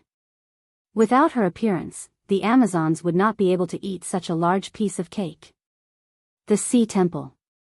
Soren's figure appeared in the hall. The Naga Siren priest seemed to have been waiting for his arrival. The other party's expression seemed a little excited. After seeing Soren's figure appear, she immediately said in a deep voice, "There's a change in the plan. The group of betrayers has made a new move. Your task now is to find a way to rob their cargo ship." Soren couldn't help but frown. The sudden change in the mission after the target appeared made him unhappy, but he still said in a deep voice, "What happened? Why did you suddenly change the plan?" A cruel smile appeared on the Naga Siren priest's face as she slowly said, "This group of betrayers went to the Soros Islands to trade in the name of the Church of Storms." However, he didn't expect them to be traders who would do anything for the sake of benefits. These guys used conspiracy and poison to slaughter an indigenous tribe, and then took away the gold mine wealth controlled by the indigenous people. The traders looted the aboriginal tribe and shipped all their wealth back to the tribe. There's news that their ships are filled with gold and jewels. The Naga Siren priest handed a scroll to Soren. When Soren opened it, she told him the whole process. It turned out that after this group of traders changed their faith and joined the Church of Storms, they had indeed opened up a situation in the Soros Islands. The faith of the Storm Lord was spread all over the Soros Islands. With the banner of this faith, they could trade with almost any native town along the coast. Things were supposed to be that simple. These guys would return after making some money from the trade. However, what they didn't expect was that one of the indigenous tribes seemed to trust them too much and even exposed the huge gold mine that the tribe secretly controlled. There were many scattered mines on the Soros Islands, including many gold and silver mines. This tribe was one of the indigenous clans that occupied a relatively rich gold mine. It was said that their chief directly used pure gold to build a throne that weighed nearly half a ton. In order to show their wealth and strength, they also entertained them with a large number of pure gold utensils. However, they didn't expect that this would also lead to disaster. There were believers of the god of plague and disease in the traders' caravan. This fallen one used a secret poison to put into the water source, and with the power of plague and disease, he directly defeated the indigenous tribe. What happened next was needless to say. The traders slaughtered the indigenous tribe, then looted their wealth, and finally burned down their gathering place. How much did they get? The information in Soren's hands didn't make it clear, but it was certainly a huge amount of wealth that was enough to move the Sea Temple. The gold that these guys looted was calculated in tons. The gold wealth that the indigenous tribes had accumulated for generations, as well as all kinds of gold and silver utensils, jewelry, and treasures, were all loaded by them. They even threw away a large number of Soros Island's copper coins, because the weight of the ship simply couldn't hold these cheap copper coins. Soren couldn't estimate how much money they got. He could only roughly guess that the wealth they looted was more than 500,000 Kindler. A rich indigenous tribe that owned a gold mine. The gold and silver they looted from the tribe alone could reach more than 10 tons. These guys made a fortune. The wealth they looted even moved the Sea Temple. For some reason, the news was leaked. Now, not only the Sea Temple knew that they had plundered a lot of wealth, but even the pirates near the Soros Islands and Shipwreck Bay all knew this amazing news. The fleet of the traders had changed their course, but the pirates in all directions seemed to have spread out a big net and surrounded them from almost all the routes to the Soros Islands. Not only did the Sea Temple move, but even the Amazon pirates were also very tempted. The 3 pirate kings near the Soros Islands were almost all out, looking for their traces. This wealth was too amazing. Soren was surprised when he estimated the approximate amount. If he could get this wealth, he could go to the Wizard City and get a set of legendary equipment. The temple also needed money. No matter which god's temple it was, it needed a lot of wealth to maintain its operation. The sea temple in front of him had at least a few hundred years of history. It was all accumulated bit by bit with money. The magic blessing and divine blessing inside all needed money to arrange the magic circle. One of the most important tasks of the priests was to make money and then develop faith. The gods' temples rarely hoarded wealth, but they also needed wealth because wealth was very important in the secular world. Wealth could be used to strengthen the church's influence, and wealth could directly cultivate a large number of believers. Wasn't the great influence of the God of Light because he would help the poor every year? Where did the money come from? Wealth may not be the most crucial part of faith, but it was definitely an indispensable part. One was a magnificent, solemn, and dignified temple, and the other was a dilapidated temple with broken bricks and tiles. It was obvious which one would attract more believers without much thought. Believing in this God could get alms every month, but believing in the God would give you nothing every month. For the lowest level of civilians, there was almost no choice. They were just ordinary people, and they could only see what was in front of them.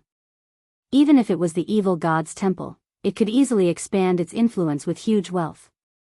Whether it was recruiting people to suppress other churches, or secretly cultivating their own forces, these things could not be separated from the support of wealth.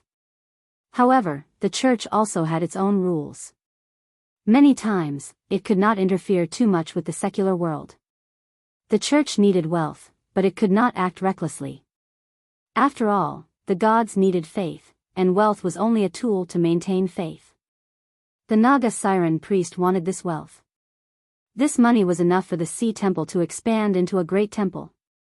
Whether it was the influence in the coastal areas, the reward of the sea goddess, or the divine power gathered by the temple, they were all things that she could not refuse. After the sea temple expanded, she could completely suppress the storm temple. Even if she had the support of the great temple in the future, she would not be afraid of any storm lord. The temple was a bit like a wizard tower. It was just that it was not as powerful as a wizard tower, because the temple still operated divine power. This was why Amber City was destroyed, but the temple area was intact. Soren was silent for a long time before he said in a deep voice, "We don't have enough manpower." If the news has spread among the pirates, just relying on a ghost ship to fight for it is simply suicide. Those betrayers have not been found until now, there must be someone behind them. This money is probably worth the Duchess' personal trip. Moreover, the 3 pirate kings of the Soros Islands are not easy to deal with, and almost all of them are not ordinary people. I am worried that the big octopus will also appear. Your Excellency should know who I am talking about, right?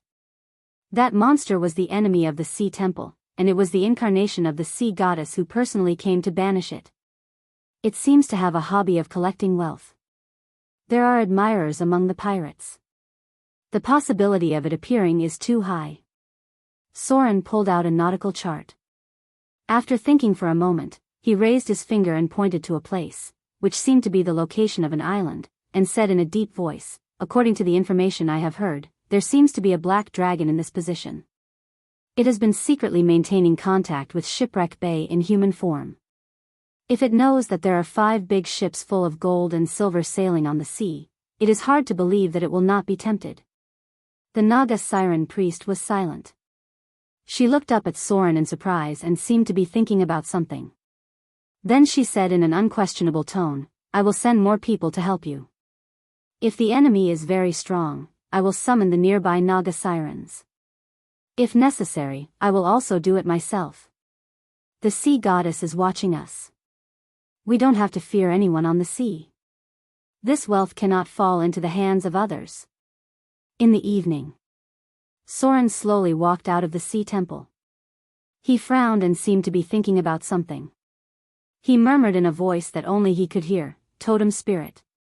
How did those guys defeat the totem spirit? Why didn't the Naga siren priest mention it? Does she think that I don't know that the indigenous tribes worship spirits?" Chapter 199. In the evening, Soren left the hotel with little Vivian in his arms. Because of the last show of force, the group of Amazons had unintentionally respected him a lot. The assassin also put away his excessive curiosity. From the beginning to the end, he didn't ask why Vivian was in a deep slumber. Assassins were people who were full of secrets. One shouldn't know too many secrets. The more one knew, the easier it would be for them to be killed. It was like the Naga siren priest had known for a long time that Soren had a sleeping little girl with him, but she had never asked about it. Secrets may not necessarily bring benefits, but they could easily lead to danger. Especially an assassin's secret. Since he decided to go to sea, Soren naturally couldn't leave Vivian in the hotel. He was also worried about the group of Amazons. So he was going to transfer Vivian to the Sea Temple. The Sea Temple controlled nearly half of the temple area. It was very easy to find a place to settle Vivian. He didn't know how long the little girl would be asleep. Soren felt that Vivian's awakening should be directly related to his integration with the divinity of fear. The last time she woke up was almost after Soren had finished devouring the divinity. In an old house outside the Sea Temple. Soren gently put Vivian on the bed, then reached out his palm to hold her little hand, and said in a low voice, "Control your divine power as much as possible. Don't easily expose the identity of the child of fear. I'll be back soon. It won't take long for you to wake up. I promise." Although Vivian showed no signs of waking up from beginning to end, Soren could feel that she still had a perception of the outside world. That was to say, Vivian could hear him. Otherwise, there was no way to explain why the little girl automatically opened a divine protection as soon as he left. After Soren came back, she quickly withdrew the energy protection field. Her power was still in her body, but her consciousness seemed to have entered a deep sleep for some reason, and there had been no signs of waking up. Soren covered Vivian with a soft blanket and lay down beside her. He would be going out to sea tomorrow, so he needed a good rest. Sea Temple. The figure of the Naga siren priest stood in front of a blue sea. The bottom of the Sea Temple was connected to the underground sea and could directly enter the sea from here. The sea in front of her rippled slightly, and then a long and narrow creature that looked like a giant sea snake appeared. It swam to the front of the Naga siren priest little by little, then slowly stood up and came to the high platform under the Sea Temple. At this time, its appearance became clear. It was a strong and ferocious male Naga guard. Its tail was longer than the Naga siren priest's, and its stout arm held a trident. There were few traces of humanoid features on its face, unlike the female Naga siren who had more or less feminine facial contours. The Naga guard was about 6 or 7 meters long. When it stood up, it was nearly 2.4 meters tall. Its muscles were very developed, and it looked very oppressive. It bowed slightly and said, "Your Excellency. The Naga siren tribe in the nearby sea has been summoned, and they will soon send warriors to respond." The Naga siren priest nodded slightly, and there was a satisfied smile on her face. She said in a deep voice, "Very good. Didanas. You will command the summoned warriors. We must get those treasures this time. The Storm Temple also seems to be moving. This wealth cannot fall into their hands. It will only strengthen our enemies. The Storm Lord has always been coveting the great sea goddess and wants to get his hands on the sea."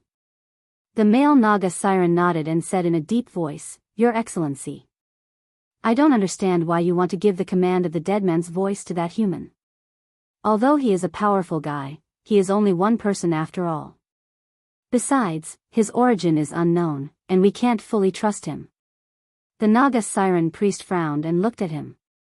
Her expression became a little strange, and there seemed to be a cruel smile on her face. She said coldly, "Are you questioning my decision? Didanas. Don't try to guess my decision with your stupid head. That human is an assassin close to the legendary realm. Such a person is not much weaker than a legendary profession in battle. He is worthy of our use. Besides, after I removed the energy absorption technique from him, I felt the breath of the legendary realm on him. He should have mastered some legendary level abilities. I think he is not far from becoming a legendary assassin. In the past 200 or 300 years, there have been very few legendary assassins. If he can be loyal to the Sea Temple, our enemies will wake up from their nightmares. Legendary assassin. If used to assassinate a member of a hostile force, it would definitely be a complete nightmare. The Naga Siren priest seemed to see Soren turning into a sharp blade to sweep away her dissidents. She could not help but smile and said slowly, "As for loyalty, there is no absolute loyalty in this world. As long as we can give him the benefits he wants, he will be able to serve us. This person has a lot of secrets, and he definitely needs our help. Moreover, he seems to have a little girl who is sleeping. Although I did not test his secrets, I can see that he cares about this little girl very much. The relationship between the two is very close. He is under the energy absorption technique, and the little girl is probably under some strange spell. If necessary, the little girl can also be our tool. I don't think he wants anything to happen to the little girl, right? As long as he has a weakness, we can control him." The Naga Siren priest showed a cruel smile, looked at the male Naga Siren guard in front of her, and said, "There are some things that you don't need to ask. Now, send out the Sharkman scouts to find the traces of the group of betrayers. We must find those guys first, otherwise, this wealth may attract more competitors." The male Naga Siren guard bent down gently, and then his whole body dived into the sea.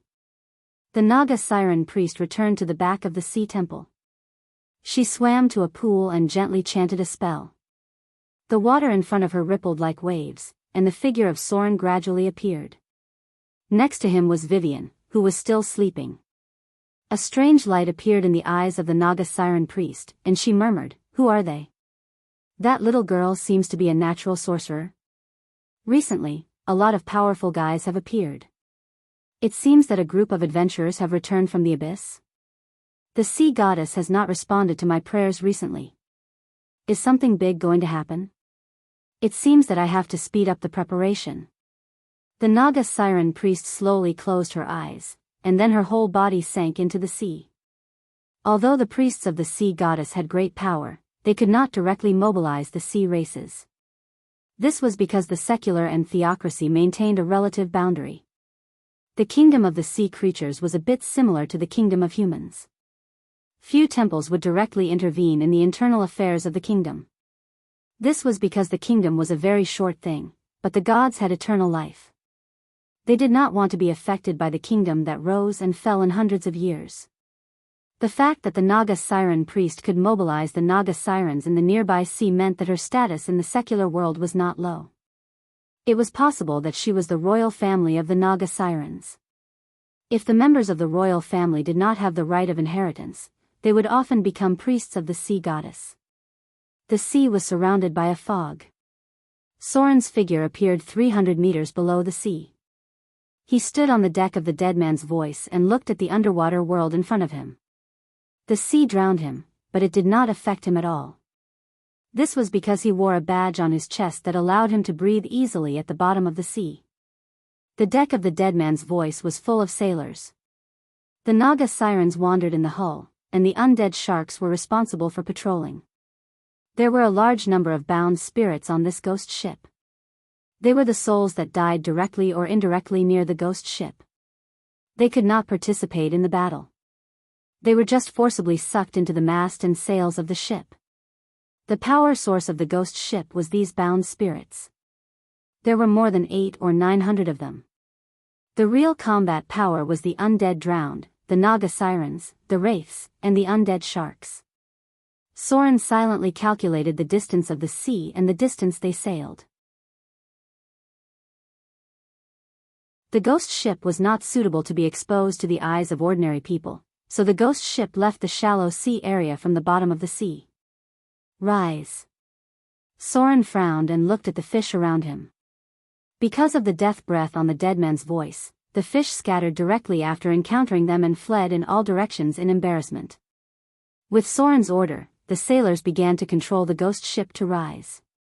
A little light appeared in front of their eyes as they slowly rose. Then the blue sea appeared above their heads. With a loud rumbling sound, the ghost ship rushed out from the bottom of the sea. Soren looked around and said in a deep voice, "Summon the fog. Don't let others see us." Wisps of gray mist filled the air. With the ghost ship as the center, everything within a few hundred meters was shrouded in fog. This was the ghost ship's innate ability. The sea area where they appeared was often shrouded in fog. The fog on the sea today was not small. As the ghost ship's fog spread, everything nearby became hazy. The ship sailed silently on the sea. The ghosts did not like to be directly exposed to the sun. These undead sailors were indeed very powerful, but their weakness was too obvious. Captain. A half-real Naga siren came to Soren and said in a sharp voice, "I found the breath of a living person nearby." It was the Naga siren that he first saw. It was an independent undead creature, not bound to the ghost ship. Living person? They met other people so soon. Soren frowned and came to the helmsman's position. He then took out his binoculars to observe. He could vaguely see a large ship near an island. From afar, he could see the symbol on the flagpole. It was a hollow skull with a sword and a sword under it. This was the most commonly used pirate symbol. If one did not join a special force among pirates, ordinary pirates would use such a symbol. To use a special pirate flag, one must use their own name. Otherwise, they might be attacked by other pirates because of the wrong flag. This was an unspoken rule. It may seem insignificant, but it was indeed related to life. In the Central Plains, there was a custom of dragon boat racing. Generally, a flag would be hung on the dragon boat. This flag could not be hung randomly. If it was hung randomly, it might attract others to come and pull it out. In many places, the black flag was a taboo. There were once serious casualties caused by hanging a black flag on a dragon boat. In the end, the dragon boat racing was banned for many years. When the dragon boat was driven again, the same flag would be issued. If anyone dared to hang a black flag, the armed police would personally send people to pull it out. They were afraid that in the end, people would be beaten to death. Naturally, such things did not exist in this world. However, there were many rules about flags on the sea. Whether it was pirates, chamber of commerce, gangs, etc., hanging a flag was a very serious matter. The rules here were piled up by human lives. In Soren's memory, there was someone who hung a flag indiscriminately. In the end, the entire guild was wiped out by pirates. Even their base on land was kicked down overnight. There were almost no survivors. That guy was also looking for trouble. He actually hung a flag similar to the Pirate King. From this point of view, the dangerous people in this world who made a living on land, sea, and rivers were really a bit like bandits in the jungle. Some rules could not be violated. Hanging a flag among pirates was like messing with the emblem of the temple. If you did not know, you were lucky. If you knew, it was normal for you to be skinned alive. Looks like an ordinary pirate? Soren frowned and pondered for a moment. Then he shouted, "Prepare for battle." The pirate ship in front of them should be ordinary pirates who made a living on the sea. Those who made a name for themselves had their own flag. Generally, few people would disguise themselves on it. If they were really pirates with a name, they would definitely hang it as much as possible because it could avoid a lot of trouble. Some special flags were even extraordinary items. After hanging it, even sea monsters would not easily attack it. Soren once took on a mission to sacrifice a flag.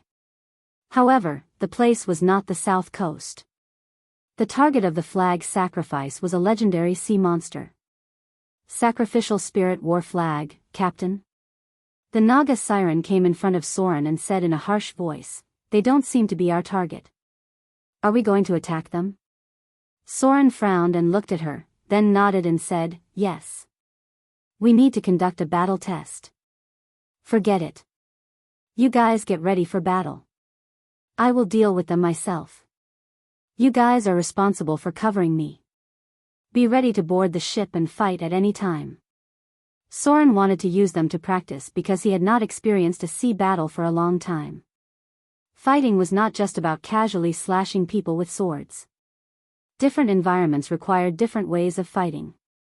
These were all things that needed to be known in one's heart. Fighting on the surface of the sea or on a ship was completely different from fighting on land. Not to mention underwater battles, just fighting on a ship was not simple. This was because the ship's hull would sway, and the fighting environment was much narrower. If you were not careful, you could capsize in a ditch. There were many people who died because of carelessness in the past. Soren was a very cautious person. He did not want to die unknowingly because the ship was not suitable for fighting. Moreover, he also needed to test his fighting skills. In the past, he could run on the water when he was fighting on the sea. He was almost at the legendary level. Now, he did not have so many abilities to support him. His fighting style had also changed a lot. Clang! Soren looked at the undead around him and frowned slightly. Then he ordered in a deep voice, "Get the ship close. Don't get too close. Come back when you get my signal." Splash! Soren jumped directly into the water, leaving the Naga siren, who was a little stunned, in place. Fly! Greater invisibility. After enough distance, Soren's eyes lit up, and then he began to cast continuously to test his fighting power on the sea. He began to calculate the time. Soren's brain began to operate like a sophisticated instrument. Under the cover of the fog, his figure directly flew out of the sea. Greater invisibility was blessed on him. Soren directly disappeared in the air, leaving no trace in place. With a simple trick, Soren's wet clothes dried, and then he began to approach the pirate ship. Soren flew about 100 meters in the air. His flying speed was not very fast. With the blessing of greater invisibility, he could not see any trace at all. Because he was now flying in stealth mode. Because he did not have enough abilities, Soren could not cast spells to fight in the flying state because his main energy was maintaining fly. There was not much time. Whether it was fly or greater invisibility, the duration was calculated in terms of minutes. Soren had to pursue the greatest result in the duration of the spell. The distance was getting closer little by little. Everything on the pirate ship came into Soren's vision. He saw 20 or 30 pirate sailors on the deck, the lookout on the mast, the helmsman in charge of steering the ship, and so on. These pirates were not very weak. They were stronger than many city guards. They belonged to the second-grade professions, but most of them had the ability of warriors. Because of their pirate career, they were inclined to the fighting style of a wandering swordsman. Among all the enemies of bandits, the pirates' fighting power was the strongest. They were completely superior to the bandits. Only the desert bandits could be compared to them. A minute passed. Soren's figure began to descend. He entered the state of stealth, but it was still greater invisibility that maintained his invisibility. The distance gradually decreased. Soren stopped about 10 meters above the pirate ship. The light passed through his body. Unless one stared at his position carefully, they would not be able to see anything different. The enemies in front of him were very clear. The strong pirates were bored on the deck. The ship's anchor seemed to have been thrown down.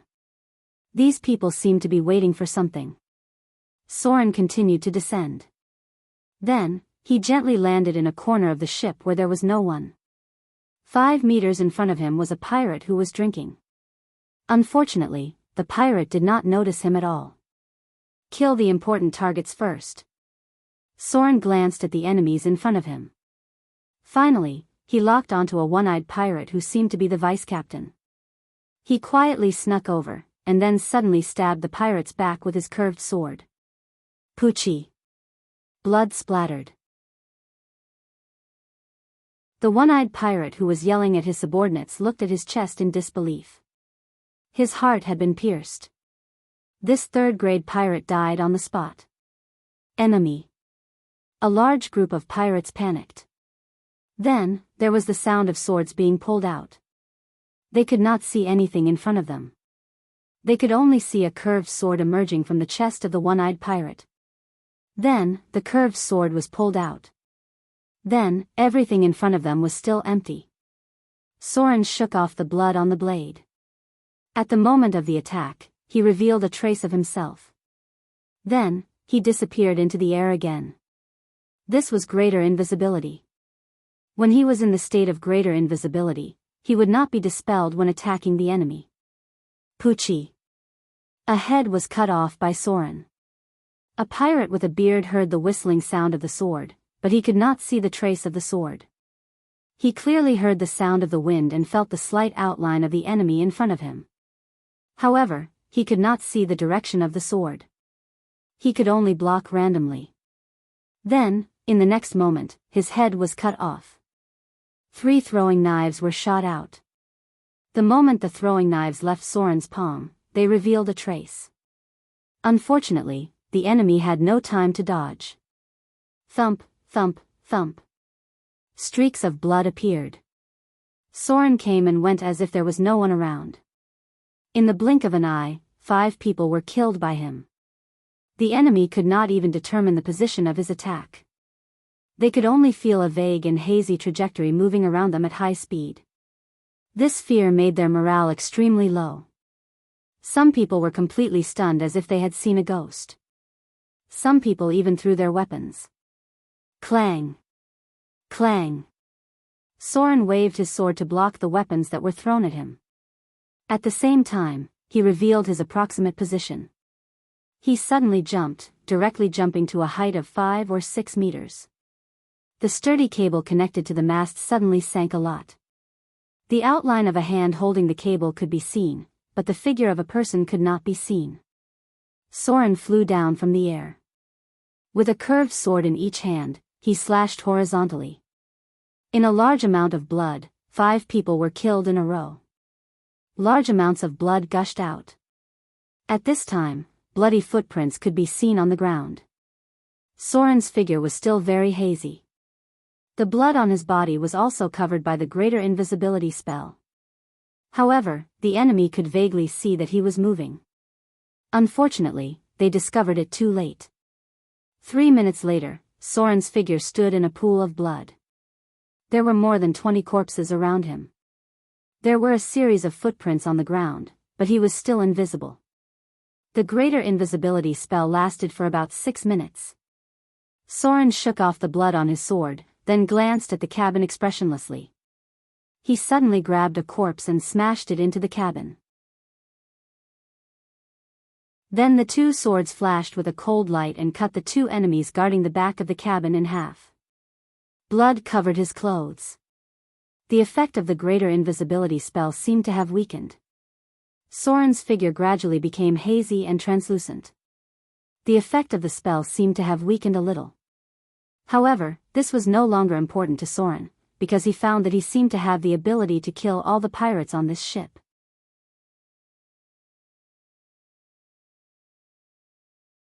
Chapter 200. Plop. 2 streaks of blood appeared, followed by 2 corpses clutching at their throats. Soren was getting more and more familiar with the throat slit technique, and his success rate of triggering the judgment of death was getting higher and higher. If it wasn't for the fact that he didn't have enough strength to support it, Soren might even be able to execute decapitation.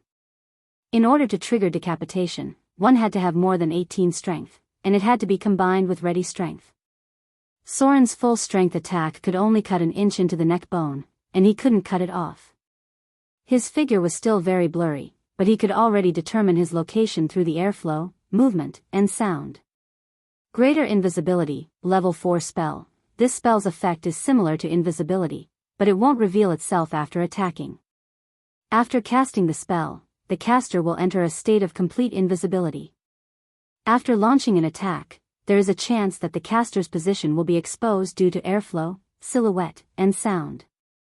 The effect of greater invisibility will gradually weaken as the battle progresses, but it can still maintain the blurry effect of invisibility.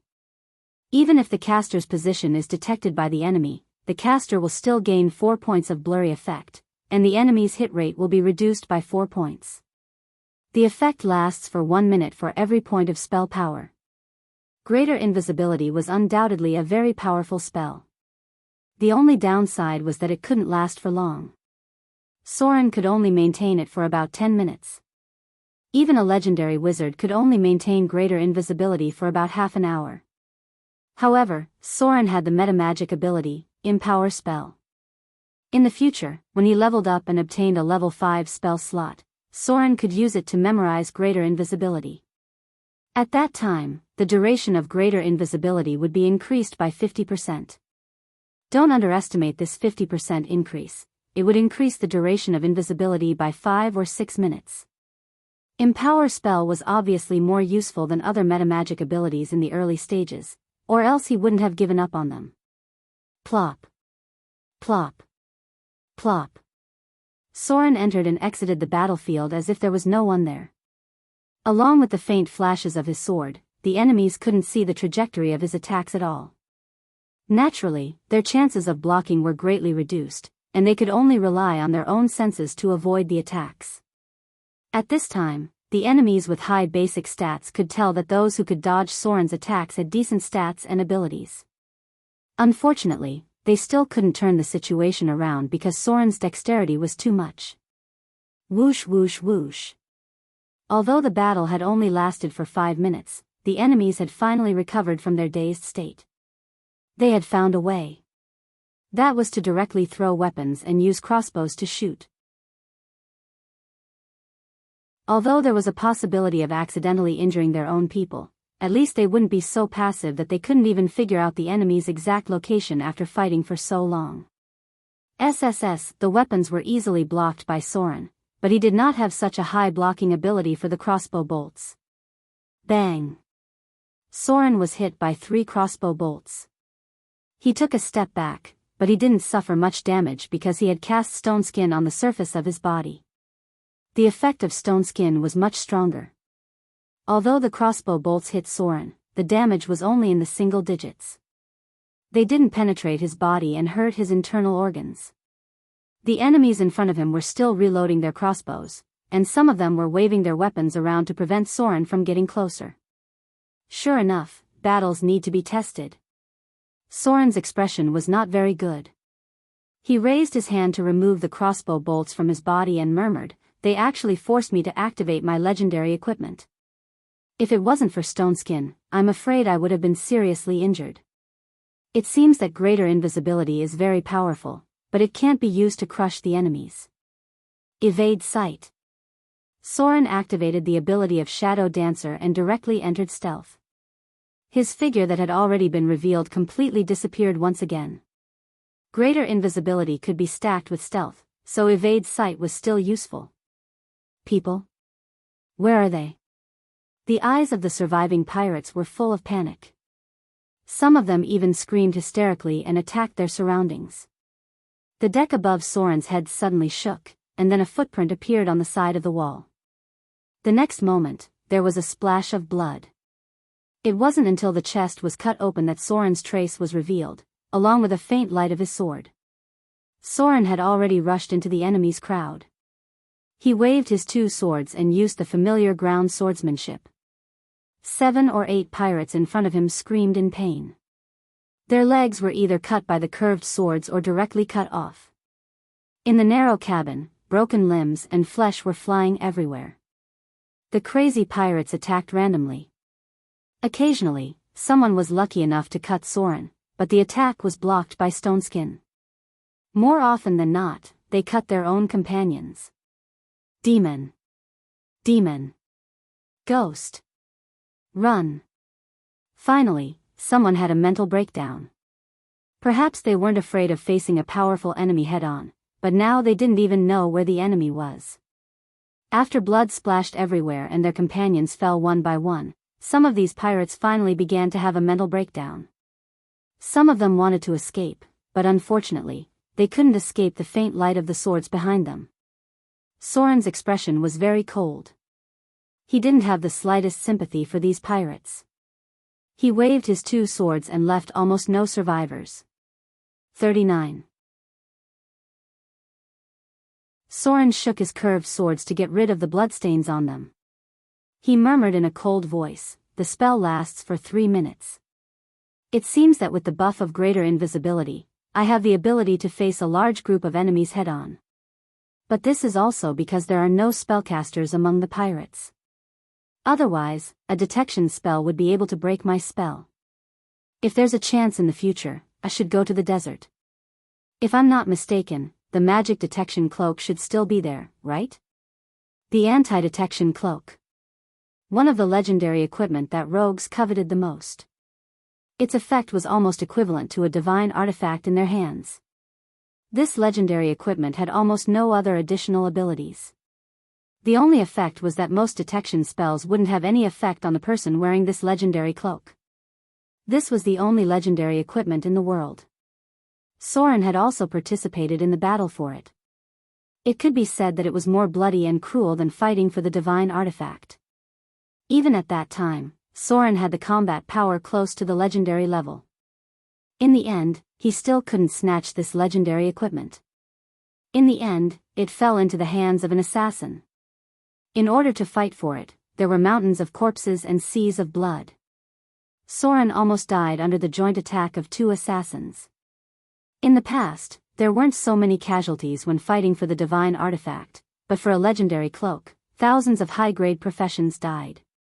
If no one found it, this legendary equipment should still be in an underground ruin in the desert. It was a more dangerous place. Soren might not be able to get through it now because some powerful demons were sealed there. The number of enemies was getting smaller and smaller. However, Soren couldn't help but frown because he hadn't seen any trace of the captain so far. Was the pirate captain not here at all? Just as Soren was about to turn the corner of the goods, suddenly a sword appeared from the side. Then a fiery red figure appeared and slashed at Soren's head with a sword. Clang! Soren's conditioned reflex took effect in an instant. He almost subconsciously raised Icing Death to block the enemy's attack. Clang! Another parry sound was heard. The enemy was also a master of dual wielding. After Soren blocked the attack, another cold light stabbed at his waist. At the same time, he also waved his sword to block the enemy's sneak attack. In front of him was a tall woman with a gorgeous face. She was wearing gorgeous clothes and a captain's hat on her head. The opponent had been waiting for an opportunity to send her men to their deaths. Then, she was looking for Soren's position, trying to kill him with a sneak attack. A woman? Soren wasn't too surprised that the leader of the pirate ship was a woman because there were many women with Amazon blood here. His figure disappeared into the air again, and at the same time, he was looking for an opportunity to kill the opponent with one blow. It wasn't easy to train in dual wielding. The woman in front of him was probably a fourth-grade profession. Whether it was her patience or her strategy, Soren felt that the opponent was a very dangerous enemy. Damn it! He disappeared again. The flame-haired gorgeous female pirate cursed in a low voice, and then waved her two swords to protect her left and right. Soren activated Evade Sight and entered Stealth. With the help of advanced invisibility, there was no trace of him at all. The enemy in front of him was very alert. The two weapons almost covered all the blind spots around her body. For a moment, Soren couldn't find a chance to attack. Just as he was about to go around to the side and attack, the woman in front of him did something unexpected. The woman closed her eyes. Yes. She closed her eyes, then crossed her swords in front of her, and then took a deep breath. Her ears obviously trembled. Not good. In an instant, Soren had goosebumps all over his body. He didn't even think about it and rolled back to dodge. Two swords flashed violently at the place where he stopped at, and the half-meter-tall cargo box was completely cut open, leaving a 3-inch mark on the ground. The gorgeous female pirate actually found his position and launched a fierce attack. She was still moving with her eyes closed, but the swords were continuously slashing at Soren's figure. The fierce swords raged out and stuck to his clothes like maggots. It was as if invisibility had completely lost its effect at this moment. Blind battle. What a powerful woman. The opponent actually mastered the special ability, blind battle.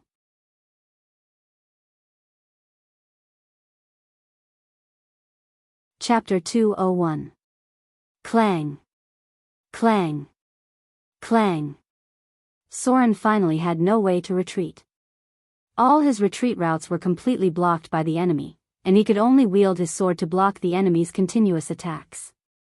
Blind warfare was a very powerful ability, and it was very useful in certain situations. For example, against invisible enemies, or in the face of darkness, blindness, and gloom, this ability could play an unexpected role.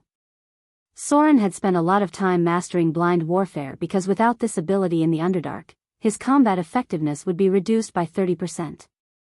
This ability required a certain amount of perception, and it was very difficult for people with low perception to master it. Soren was now locked on by the enemy's perception.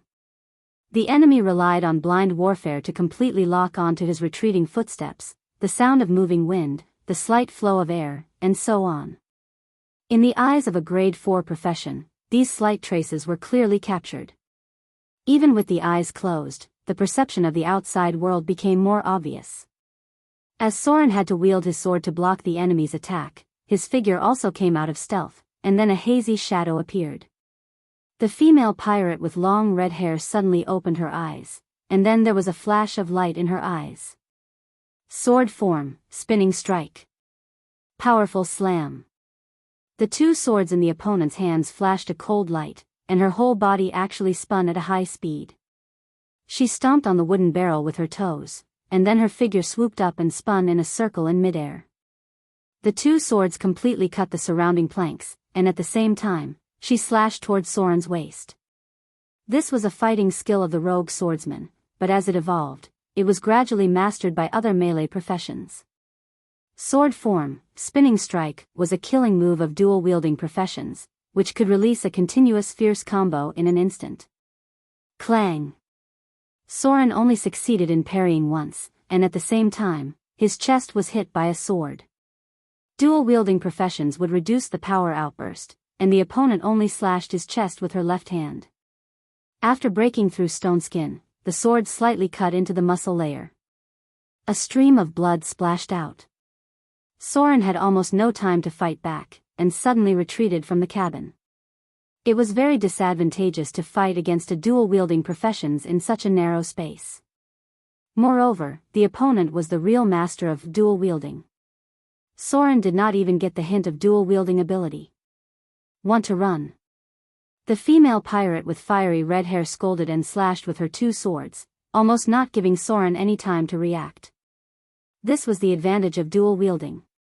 Because of the speed of continuous attacks was too fast, if there was no obvious ability to suppress the opponent's attacks, he would not have a chance to fight back, and he could only wait until the opponent's out.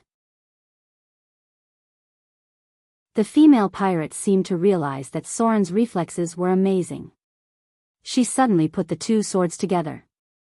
In the blink of an eye, it turned into a heavy curved sword with a click.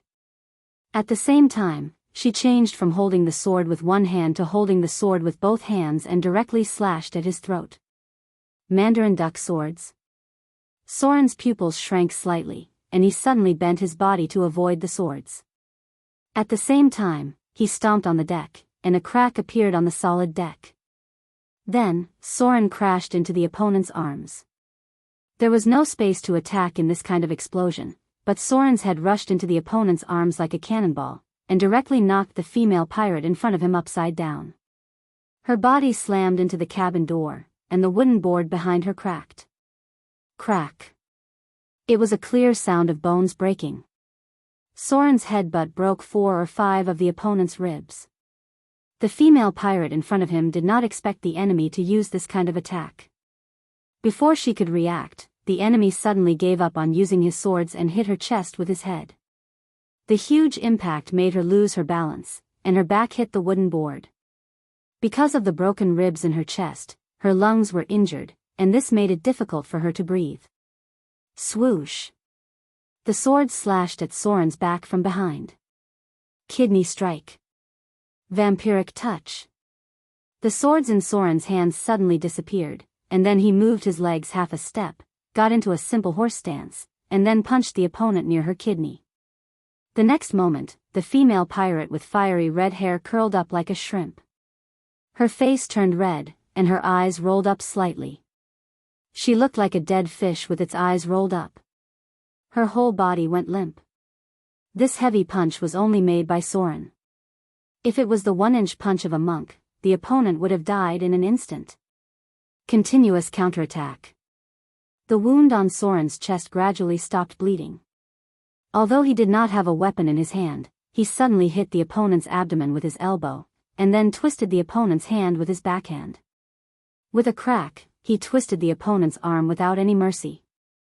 He once again attacked with his elbow, interrupting the enemy's breathing. She did not even have time to breathe, and then he grabbed the other arm, twisted the joint, and directly dislocated the arm. Plop! The female pirate with fiery red hair in front of him fell to the ground. Her eyes were obviously a little white, and she had completely fainted. It seems that there's no harm in learning how to fight with bare hands. Soren directly picked up the female pirate in front of him with one hand, pinched her chin with his palm, and looked at her, and murmured, "The close combat skills of a pugilist are really useful. It can actually force the enemy to have no time to attack. It seems that if I fight with a monk in the future, should use a dagger to fight when the distance is too close. An inch shorter, an inch more dangerous, and an inch longer, an inch more powerful. If a pugilist closed the distance to the elbow, which meant that after a close combat, a long weapon would be completely useless. This was because the first part of the weapon was still the elbow. In the face of a pugilist's joint strike skills and 1-inch punch skills, the longer the weapon, the less opportunity to attack. It was better to use some short daggers and short swords. Soren just used the combat skills of a pugilist. He once took Vivian to meet a pugilist who was close to legendary. At that time, he gave Vivian a book of pugilist, but the little girl basically did not read it. Only Soren read a lot of it. The pugilist in this world was a profession that was as dangerous as the blade master. It was just that they were not very aggressive. Clang! Soren picked up the two swords on the ground with his feet. After picking them up and looking at them, he murmured, "It really is the Mandarin duck sword. It seems that people who use this kind of weapon are rare, right? Her identity seems to be not that simple." Mandarin duck sword. This was what Soren called it. In fact, the original name of this weapon was ring buckle sword. It was a relatively rare weapon that was more common outside of the eastern desert. This weapon had a special ring buckle on the hilt. The inner hilt of the two swords was specially made, and it was a relatively fierce weapon used in infantry battles. This weapon was separated into two long swords, and when combined, it was a heavy battle sword. It was a bit like the two-handed fighting style of the padao. In this world, there were two types of weapons. One was the straight blade, and the other was the curved blade. Therefore, many of the weapons had local names, and not many people deliberately named them. Therefore, the weapon she used was also a curved blade, which leaned towards a different kind of weapon. She doesn't look like a desert person. Soren looked at the female pirate in front of him and pulled open her clothes to see if there were any tattoos. The Eastern pirates had a special symbol, and their combat style was completely different from the pirates of the West Coast. Along the desert all the way to the east, the closer they were to the east, the more sophisticated their combat skills were. It was the birthplace of the monks, and it belonged to a vast desert area. It seemed that there used to be a civilization, but it was destroyed in the hands of ancient evil creatures. The Eastern pirates were good at using curved blades, and many of them were experts in greater dual wielding. Among them, there were even monks who used a single sickle to fight. Forget it. Soren frowned and took a look. Then he cut down a section of the rope and tied the female pirate in front of him up like a fried dough twist. It was almost all over her body, and there was almost no empty space. He did not study much about the art of binding, but he was worried that the other party would escape, so he could only use the simplest and most violent method. This female pirate might be useful because Soren had a lot of plans in mind. The fog gradually became thicker. A figure of a vengeful spirit appeared, and then a ghost ship appeared nearby. At this time, only 10 minutes had passed, and there were no living people on the pirate ship in front of her. The Naga Siren's eyes were full of disbelief. It seemed that it was difficult for her to believe that Soren had killed a ship of pirates in such a short time. Animated rope. A rope flew out from the ghost ship, then wrapped around the red-haired female pirate and hung her on the mast of the ghost ship. These ropes were quite powerful. It required more than 18 points of strength to break free, so if there were no weapons to cut the ropes, ordinary pirates could directly be strangled and hung on these ropes. These ropes were part of the animated ghost ship. They were like tentacles, and their flexibility and strength were quite amazing. They were a trump card against low-level enemies. I got more than 10,000 slaughter EXP. Soren looked at his data page, and a smile appeared on his face. He thought to himself, killing people is the fastest way to accumulate slaughter EXP. In less than 20 minutes, I have earned more than 10,000 slaughter EXP. If I encounter some more pirate ships on the way, maybe I can increase my wizard level again. There were many humanoid creatures. There were nearly 30 or 40 pirates on the ship, and each of them gave at least 200 or 300 slaughter EXP. Soren easily got more than 12,000 slaughter EXP. This deal was worth it.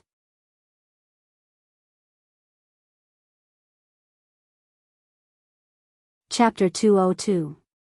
Soren began to clean up the spoils of war. There were not many valuable things on these pirates because rare grade equipment was too rare, and there seemed to be no spoils of war. However, there were a lot of barrels and goods on the pirate ship. If these goods could be sold, they should be worth thousands of Kindler coins. But Soren had no time to sell the goods now. He just collected a little Kindler and silver dirhams and found a box of jewelry in the captain's room. It seemed that these pirates had not done any big business recently, or they had hidden their wealth somewhere. Pirates like to hide things. If they did a big business, pirates like to fill the box with treasure and find an island to dig a hole to bury it.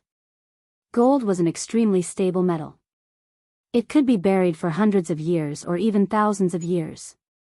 If he did not tell others, or if he accidentally died and did not have time to tell others, the wealth would be left in place for others to find. In the past, many people accidentally found the treasure buried by pirates, but it seemed that no one found any great wealth. The harvest looks ordinary. Soren looked at the pirate ship in front of him. He was not in the mood to take it back now. The ship was actually very valuable. It was impossible to take it away, and he did not know if it would benefit others. It would be a pity to sink it. Soren did not know what to do with it for a while. He could only put away the anchor and let the ghost drag it to a position close to the shallow sea, and then stranded it on the beach of the island. Now he could only leave it here first. When he needed it in the future, he would come back to see if it had been taken away. According to the market value of this pirate ship, it was worth at least 5,000 or 6,000 Kindler coins.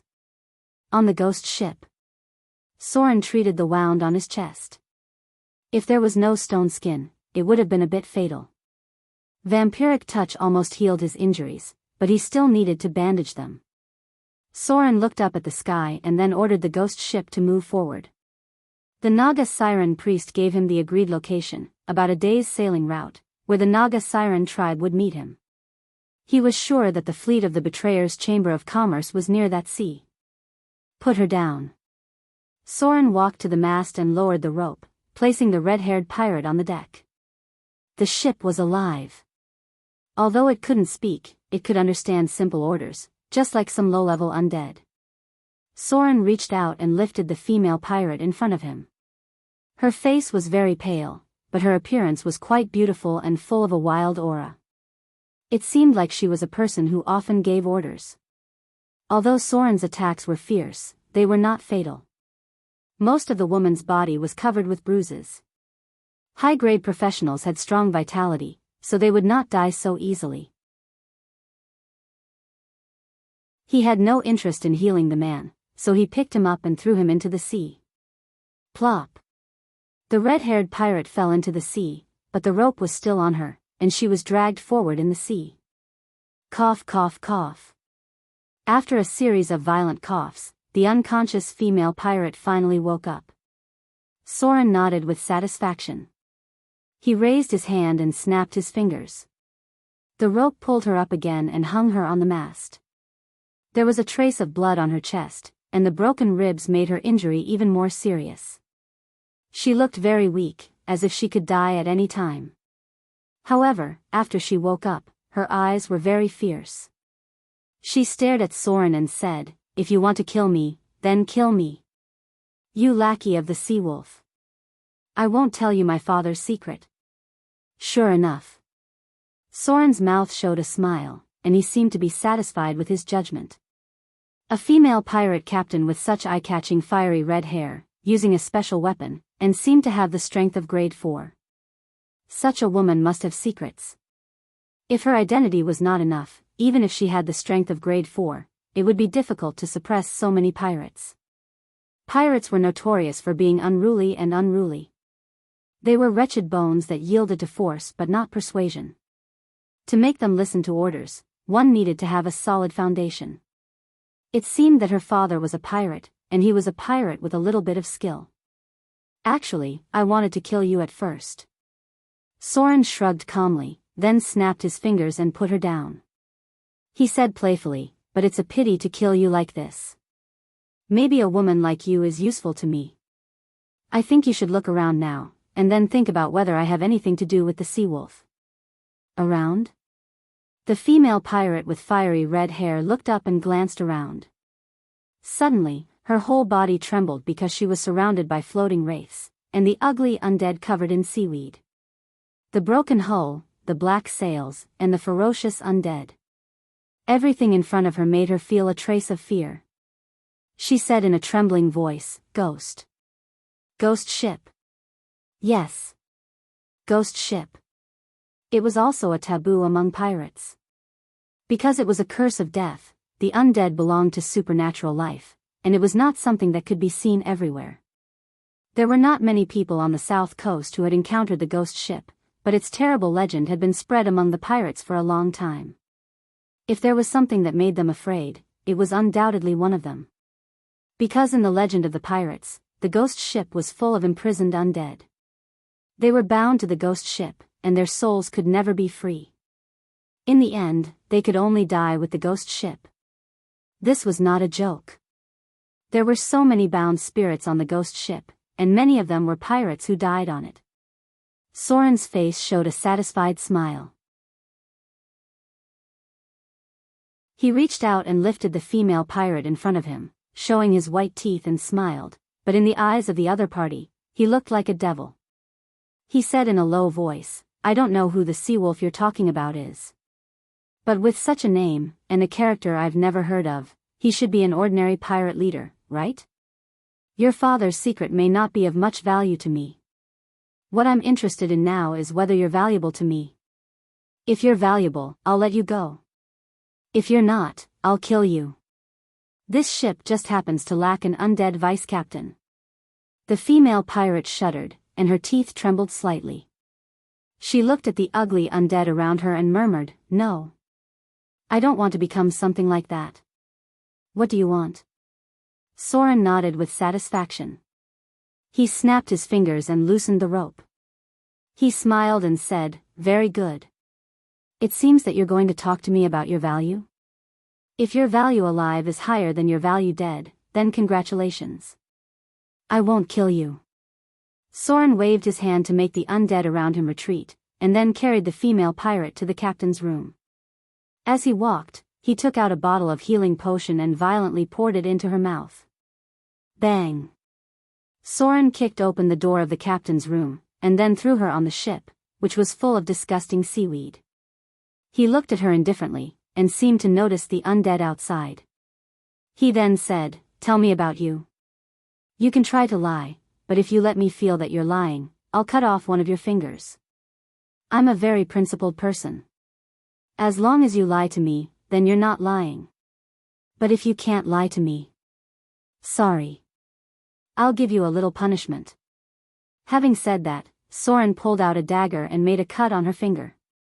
The red-haired female pirate swallowed hard. The man in front of her gave her a lot of pressure. She didn't even know if the other party was still alive. Although the other party's smile was natural, it was because it was natural that made people feel scared. This was a terrible existence who was used to killing. His breath made her feel familiar. Only those pirates who really walked out of a mountain of corpses and a sea of blood could give her such a big pressure. Even her father didn't have such a strong murderous aura. The man in front of her had probably killed hundreds of people. Fear. She couldn't help but tremble. She looked at the captain's room that was full of the smell of blood and corruption, and said with difficulty, "My name is Adele Isabel, the daughter of the pirate leader of Shipwreck Bay, Killer Whale." "Wait a minute." Soren suddenly interrupted the other party. He reached out and lifted the other party's chin, looked at the pupils of the woman in front of him, then frowned slightly and said, "Isabel? This seems to be the surname of the nobles in the Western Kingdom. Do you have royal blood? Is this your father's surname? Or your mother's surname?" The Western Kingdom. It was a more chaotic country. It was a place where taboos, chaos, relationships, heresy, depraved emotions, and desires were common. Because this land was ruled by a family of sorcerers for generations, in order to maintain the purity of the bloodline, the marriage of the nobles in the kingdom was relatively chaotic. Isabel was the queen's surname, which had been passed down for hundreds of years. After the division of the unified Western Kingdom, this surname was inherited by the nobles. Generally, only the direct bloodline was allowed to use this surname. Mothers. The red-haired female pirate looked down at the deck of the ship and said in a low voice, "My mother was a noble lady of a duchy on the west coast. She married a viscount, but she met my father when she was out at sea. He killed her husband and all her attendants, and then took her as his wife. I inherited my mother's surname, which was also what my father wanted. He didn't want me to continue to be a pirate." Soren showed a playful expression at the corner of his mouth. He seemed to think of something, smiled and shook his head, and said, "Then your father was killed by that sea wolf? Then you became a pirate captain? For revenge? Or are you not satisfied with a dull life?" The woman in front of him was silent.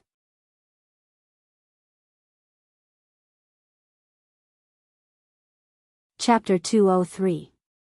You guys are awesome. You can find the model of the female pirate as soon as you finished writing. Except for the wrong hair color, it's really similar to my idea. She has a wild feeling with a bit of Amazon blood, and her breasts are also very big. Stupefied Buddha. The story was actually not that complicated. Adele's mother traveled with her husband shortly after her marriage, but they didn't expect to meet the pirate leader at that time, the Killer Whale. The pirates robbed their ship and killed the other people on the ship. Only her mother was left behind by the pirate leader because of her beauty, and then she was taken back to do some discordant things. This semi-imprisonment lasted until Adele was born, and for some reason, her mother died later. When she wasn't very old, she was still very young. What happened next was very simple. She was raised by the pirate leader, Killer Whale. Because he had a daughter, the notorious pirate leader had the idea of retiring. Originally, he planned to leave a large inheritance to his daughter and then find a place far away from the sea to live in seclusion, but he did not expect to be plotted against by his peers at this time. Adele was not a weak woman without the strength to truss a chicken. On the contrary, she inherited a quarter of the Amazon blood from her father. So she planned to take revenge. This woman recruited a lot of men and used her father's reputation to win over a group of people. However, after all, a woman's strength and reputation were not enough. Although she had a ship and a group of men, she still could not beat the sea wolf who plotted against her father. Just at this time, she heard the news about a merchant ship full of gold, silver, and jewelry, so she made a very bold decision to try to rob the wealth. Although she knew it was dangerous, as long as she grabbed a ship, or even a little benefit, she could have enough wealth to recruit people. Because the wealth was too huge. But it seemed that her plan failed, because before she started, her men were killed by Soren, and she became Soren's captive. These trash want to rob the Chamber of Commerce of the betrayal. The corners of Soren's mouth curled up slightly, and he said with a hint of mockery, "I really don't know if you're smart or stupid, or if you're just like in the stories." Adele's pale face flushed red, revealing a trace of anger. It was as if Soren's words had stimulated her soul, making her feel that her decision was so stupid. At the same time, she also found that the clothes in front of her chest had been torn a little. Because of the rope tied to her body, the bulge in front of her chest became even more obvious. It was a curve that made her feel ashamed. However, the way Soren tied her up was simple and rough. Even if she wanted to move, she couldn't. Looks like it's not worth keeping you alive. Soren narrowed his eyes slightly. The dagger in his hand turned into a blur. Omnipotent hands had greatly increased the agility of his fingers. His opponent couldn't even see the outline of the dagger clearly. He squatted in front of the female pirate, looked into her eyes, and said in a low voice, "Apart from the wealth left behind by your dead father, it seems like you don't have anything valuable on you. You saw it too. My goal is also the group of betrayers' caravans. If I get the wealth of those betrayers, the things left behind by your father are nothing. Do you think I should let you live? After all, I don't like to let an enemy go. Maybe I should turn you into an undead. That way, you'll be of some use." Adele's face was obviously much paler. She struggled for a while, and said with a look of despair, I can be loyal to you. I can also serve you. My father left behind a lot of things, and among them is a secret treasure map. It's said that it can lead to a mysterious place. Treasure map? Soren showed a look of interest. He looked at her and said, "I don't believe in loyalty. Your loyalty is cheap to me. Maybe you're a good pirate on the south coast, but in the whole world, you're just an ant. As for serving me, I have to admit that your body is very attractive, but I learned a lesson in the Underdark. The more beautiful a woman is, the more dangerous she is, especially if she may be your enemy." But just as Adele's mood was getting lower and lower, and her expression became more and more desperate, Soren suddenly waved his dagger. His target was not her throat, but the rope on her body. Soren cut the rope on her body, looked into her eyes and said, "I feel that you're somewhat useful to me, and I just happen to need a helper like you. I don't care if you betray me, but you have to think about the price of betraying me. I don't want to skin such a beautiful woman with my own hands. I'll give you the respect you deserve, but I hope you're worthy of my respect." Soren took a step back and watched her reaction. The female pirate's gorgeous face was obviously startled, but there was no excessive reaction. Instead, she said with a complicated expression, "What do you want?" "There's a lot I want." Soren's heart also relaxed a little, but he was ready to fight at any time. He said in a deep voice, "Your existence is useful to me, but your value is still too small. I'll help you take revenge, help you kill Seawolf, and become the biggest pirate leader in Shipwreck Bay. When you have enough value, I'll tell you what I want. Don't try to do something stupid. You should know that I didn't do my best at the beginning. I don't want to regret my decision to let you go." Soren lifted his foot and kicked a chair over. At the same time, he leaned against the door, thought for a moment, and said in a deep voice, "Since you've inherited your mother's name, you should know where your mother and her husband's territory is, right? Don't tell me you don't know this. I don't believe that your father didn't have the idea of inheriting the territory. Your father killed a noble, but he lived for so long. Presumably, he did a good job at that time, right? All the related people were killed. Am I right?" Adele's expression was very complicated. It seemed that she couldn't keep up with Soren's thoughts, but she still hesitated for a moment and said, "Yes. My mother and her husband's territory is in the western county, near the Grizzly Hills. My father did have the intention of letting me inherit the territory. After all, my blood may be able to hide from a priest's spell detection. But that territory has been inherited by another person. He should be my cousin. My father had the idea of letting me replace him to inherit the territory, but he encountered an accident before he could do anything." Soren nodded and said, "Very good. I see the brilliance of a pirate in you. I like to deal with people like you because you're not pedantic at all. Congratulations. Your value to me has increased a lot. Maybe I can help you get what you want. A woman doesn't need to be a pirate to take revenge. If she has enough money, I believe that there are many ways to try to assassinate the target. You also desire an extraordinary life in your heart, right?" Soren approached her, and his breath was close. He looked into her eyes and said slowly, "This is the nature of an Amazon woman. You have the natural wildness of an Amazon woman. She was not willing to be under a man. Amazon women were so troublesome. They liked to compete with men. Although the woman in front of him was very beautiful and had the characteristics of a Western aristocrat, such as snow-white skin and a tall nose, she also had the obvious characteristics of an Amazon woman, especially her pupils. That kind of hidden wildness. Such a woman would definitely not desire to live a life of being a housewife. Even the life of a noblewoman could not satisfy her. The natural courage of Amazon women meant that this group of women was destined to have a warlike gene in their bones. The fact that she could reach the 4th grade of strength was probably related to the bloodline of an Amazon woman. The combative nature of the Amazon women made it easier for them to become professionals. The probability of this was higher than that of men in other places. Although the population of the Amazon race was not large, the number of low-grade professionals accounted for a considerable proportion. These women could become qualified warriors with a little training, and sometimes they could even do better than that. Soren seemed to be thinking. After thinking for a moment, he looked at her and said, "I will put you down on the island near the strait and leave you enough food. This battle caused by the wealth of the betrayer is not something you can go to with your strength. If you go there, you will just be one more person who will die.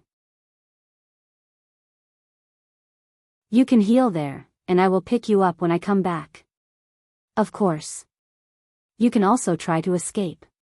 For me, this is just one less chess piece, but for you, you will lose an important opportunity.